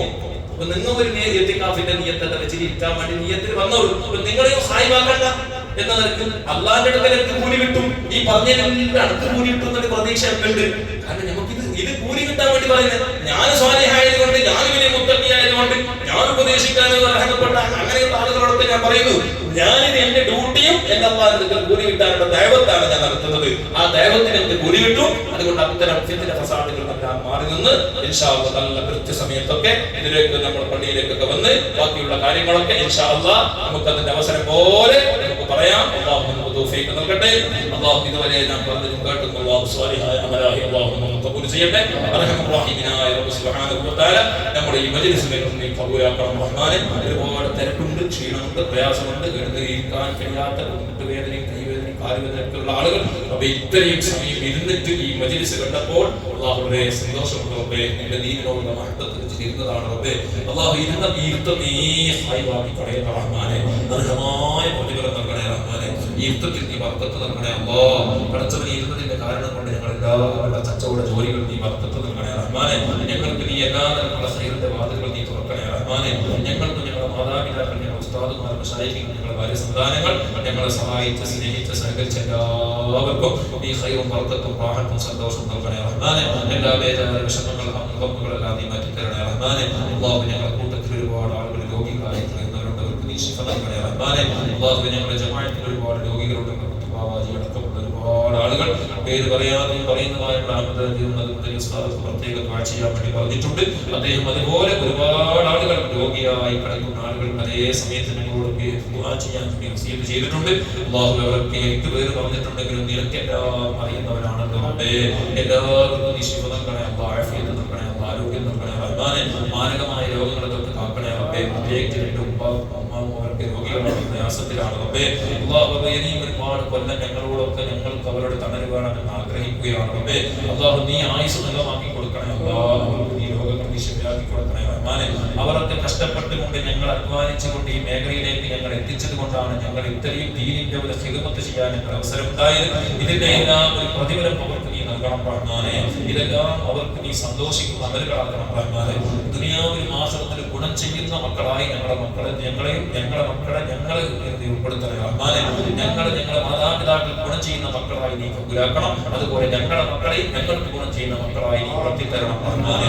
മക്കളുടെ കാര്യത്തിൽ വിഷമിക്കുന്ന ഒരുപാട് മാതാപിതാക്കൾ അവർക്ക് ഹിദായത്ത് നൽകണേ റഹ്മാനെ. ഞങ്ങളുടെ ജമാഅത്തിലുള്ള ഒരുപാട് ബാല്യക്കാരുണ്ട് റബ്ബേ. ദീനി ബോധം കുറഞ്ഞു പോയതിന്റെ പേരിൽ പള്ളിയോട്, ദീനിനോട്, ദീനിന്റെ ശിആറുകളോട്, വലിയവരോട് ബഹുമാനം കുറഞ്ഞു പോയവരാണ് റബ്ബേ. അവർക്ക് നീ ഹിദായത്തിന്റെ വെളിച്ചം നൽകണേ അല്ലാഹ്. നീ സദ്ബുദ്ധി നൽകണം റഹ്മാനെ. എല്ലാവരും നീ നന്നാക്കി തരണം റഹ്മാനെ. ഈ ജമാഅത്തിന് നീ ബർക്കത്ത് നൽകണേ അല്ലാഹ്. ഈ ജമാഅത്തിന് ഐക്യം നൽകണേ അല്ലാഹ്, റാഹത്ത് നൽകണേ അല്ലാഹ്, സന്തോഷം നൽകണേ റഹ്മാനെ. ഈ ജമാഅത്തിന്റെ എല്ലാ നേതാക്കൾക്കും എല്ലാ ഓരോ വീട്ടുകാർക്കും ഐശ്വര്യവും ബർക്കത്തും റാഹത്തും സന്തോഷം നൽകണേ റഹ്മാനെ. റഹ്മാനായ റബ്ബേ, ഞങ്ങളുടെ ജമാഅത്തിന് മാതൃകാപരമായ ജമാഅത്തായി ദീനും സമുദായത്തിലും ഗുണം ചെയ്യുന്ന നല്ല ദീനി ബോധമുള്ള ചിട്ടയുള്ള അകത്തുള്ള വൃത്തമുള്ള ജമാഅത്തായി നീ കബൂലാക്കണേ റഹ്മാനെ. ഈ റമദാനിന്റെ 1 മുതൽ ഈ ദിവസം വരെ ഒരുപാട് പാവങ്ങളെ സഹായിച്ചവരുണ്ട് റബ്ബേ. ലക്ഷക്കണക്കിന് രൂപ, ആയിരക്കണക്കിന് രൂപ പാവപ്പെട്ട ആളുകൾക്ക് കൊടുത്ത കൈകളാണ് റബ്ബേ ഈ കുടിയിട്ടുന്ന ഓരോരുത്തരും മുസല്ലഫും മറ്റുള്ള കാര്യങ്ങൾ മുതഅല്ലിമീങ്ങൾക്കും ഉസ്താദുമാർക്കും ഞങ്ങൾക്കും ഒരുപാട് ആളുകൾ സഹായിച്ചിട്ടുണ്ട്, ഒരുപാട് ആളുകൾക്ക് കിട്ടുകൊടുത്തവരുണ്ട് റബ്ബേ. അവർക്കെല്ലാം നീ അർഹമായ പ്രതിഫലം നൽകണേ റഹ്മാനേ. ഈ പള്ളിന്റെ ഓരോ കാര്യത്തിന് വേണ്ടി സിസി നമ്മൾക്ക് വേണ്ടി മറ്റുള്ള ഓരോ പൈന്റിന് വേണ്ടി മറ്റുള്ളവർക്ക് കാർപ്പറ്റിന് വേണ്ടി എന്തെല്ലാം ചോദിച്ചപ്പോൾ ഓരോന്നിനും മൈക്കന്റെ കാര്യത്തിന് വേണ്ടി ചോദിച്ചപ്പോൾ കൊടുത്തവർ അങ്ങനെ ഓരോ ആളുകളുടെ പേരുകൾ പറയേണ്ടതില്ല. നോമ്പ് തുറക്ക് വേണ്ടി ഓരോ ദിവസവും 25,000 30,000 40,000 ലക്ഷങ്ങൾ വരെ ചെലവാക്കി നോമ്പ് തുറപ്പിച്ച ആളുകൾ റബ്ബേ അല്ലാഹുവേ ഇതെല്ലാം ഞങ്ങളുടെ ജീവിതത്തിൽ വലിയ സ്വാലിഹായ അമലുകളാണ് റഹ്മാനേ. അർഹമായ പ്രതിഫലം നൽകി അനുഗ്രഹിക്കണേ റഹ്മാനേ. അല്ലാഹു ഞങ്ങളുടെ ജീവിതത്തിന്റെ ലാസ്റ്റ് റമദാൻ ആക്കല്ല റബ്ബേ, ലാസ്റ്റ് നോമ്പ് ആക്കല്ല റഹ്മാനേ, അവസാനത്തെ വെള്ളിയാഴ്ച ആക്കല്ല റഹ്മാനേ. ഇനിയും ഒരുപാട് ജുമുഅ ദിവസത്തിൽ കൂടാനും ഒരുപാട് റമദാൻ മാസത്തിൽ സ്വീകരിക്കാൻ ഒരുപാട് പുണ്യങ്ങൾ ചെയ്യാൻ നീ തൗഫീഖ് നൽകണം റഹ്മാനേ. ഞങ്ങളുടെ കഴിഞ്ഞകാല ജീവിതത്തിൽ ഒരുപാട് തെറ്റുകൾ ചെയ്തു പോയ കരങ്ങളാണ്, തെറ്റ് ചെയ്തു പോയ ഹൃദയങ്ങളാണ് റബ്ബേ. അതിനെല്ലാം കഴുകി ശുദ്ധിയാക്കി തൗബ ചെയ്ത് ഖേദിച്ച് മടങ്ങി ഇനിയുള്ള ജീവിതത്തിൽ നല്ല നിലക്ക് നിന്റെ പൊരുത്തത്തോടെ ഒരുപാട് സൽക്കർമ്മങ്ങൾ ചെയ്യും. നിന്നിലേക്ക് അവ്വാബീകളായി മടങ്ങുന്ന നല്ല മുഖ്ലിസീകളിൽ മുഅ്മിനീകളിൽ മുത്തഖീകളിൽ ഞങ്ങളെയും ഞങ്ങളുടെ മാതാപിതാക്കൾ, ഞങ്ങളുടെ ഉസ്താദുമാർ, ഞങ്ങളുടെ മശായിഖുകൾ, ഭാര്യ സന്താനങ്ങൾ, ഞങ്ങളുടെ സഹോദര സഹോദരിമാർ, ഈ മജ്ലിസിൽ കൂടിയവർക്ക് എല്ലാവരും ഉൾപ്പെടുത്തണം റഹ്മാനേ. റഹ്മാനായ റബ്ബേ ഞങ്ങളുടെ മക്കളെ നീ നല്ലവരാക്കട്ടെ അല്ലാഹു. ഞങ്ങളുടെ മക്കൾ ഞങ്ങളുടെ ജീവിതത്തിൽ ഏറ്റവും വലിയ പ്രതീക്ഷയാണ് റബ്ബേ. ദീനിലും ദുനിയാവിലും ആഖിറത്തിലും ഞങ്ങൾക്ക് ഗുണം ചെയ്യുന്ന കൺകുളിർമയേകുന്ന മക്കളാക്കണേ റബ്ബേ. ആ മക്കളുടെ എല്ലാ സന്തോഷങ്ങളിലും പൂർവ്വാനും ആസ്വദിക്കാനും ഞങ്ങൾക്ക് തൗഫീഖ് നൽകണേ അല്ലാഹു. ഞങ്ങളുടെ മക്കളെ അനാഥകളാക്കിക്കൊണ്ട് ഞങ്ങൾ ആരെയും നീ മരിപ്പിക്കരുത് റഹ്മാനേ. റഹ്മാനായ റബ്ബേ നിന്റെ മഹ്ബൂബായ ഫضل കൊണ്ട് ബിരിയായ റഹ്മത്ത് കൊണ്ട് അല്ലാഹുവേ ഞങ്ങൾ ഇതുവരെ ചൊല്ലിയതിന്റെ വർദ്ധനയുടെ കൊടുത്തതിന്റെ മിഥില സവാബ് ഈ എല്ലാ ചെയ്ത സവാബിന്റെ മിഥില സവാബ് ഞങ്ങളുടെ കുടുംബത്തിൽ വേണ്ടപ്പെട്ടവർ സഹായിച്ചവർ ഈ പള്ളിയുടെ ചുറ്റുഭാഗത്തായി മരിച്ചു കിടക്കുന്ന പാവപ്പെട്ട മുഅ്മിനീങ്ങൾ മുഅ്മിനാത്തുകൾ അല്ലാഹുവിന്റെ ഖബറിലേക്ക് നീ എത്തിച്ചു കൊടുക്കണേ അല്ലാഹു. നീ സ്വർഗ്ഗത്തിൽ ഒരുമിച്ച് കൂട്ടണേ അല്ലാഹു. അവരെ ഞങ്ങൾ നീ ജന്നത്തുൽ ഫിർദൗസിൽ ഒരുമിച്ച് കൂട്ടണേ റഹ്മാനേ. അല്ലാഹു ഞങ്ങൾ പഠിക്കാൻ പോയ കാലം മുതൽ അന്ന് മുതൽ ഇന്ന് വരെ ഏതെല്ലാം വീട്ടിൽ ഞങ്ങൾ ഭക്ഷണം തന്നിട്ടുണ്ടോ, ഏതെല്ലാം ആളുകൾ വസ്ത്രം തന്നിട്ടുണ്ടോ, പണം തന്നിട്ടുണ്ടോ, കിതാബ് വാങ്ങാനും വസ്ത്രം വാങ്ങാനും ഞങ്ങളെ സഹായിച്ചവർ എത്രയോ ആളുകൾ ഇന്ന് ഞങ്ങൾക്ക് മറന്നുപോയിട്ടുണ്ട് റബ്ബേ. എന്നാലും അവരുടെ നിന്നിലേക്ക് ഞങ്ങൾ ഏൽപ്പിക്കുന്നവർക്ക് അർഹമായ പ്രതിഫലം നൽകണേ റഹ്മാനേ. അവരെ ഞങ്ങളിൽ ഈ കൂടിയിട്ട് എല്ലാവരും സ്വർഗ്ഗത്തിൽ കൂട്ടുകാരായി മുത്ത് മുഹമ്മദ് മുസ്തഫ ഞങ്ങളോട് കൂടെ ഒരുമിച്ച് കൂടാൻ നീ തൗഫീഖ് നൽകണേ അല്ലാഹു. സ്വീകരിക്കണേ അല്ലാഹു. മുഹമ്മദ് അല്ലാഹുമ്മ സ്വല്ലി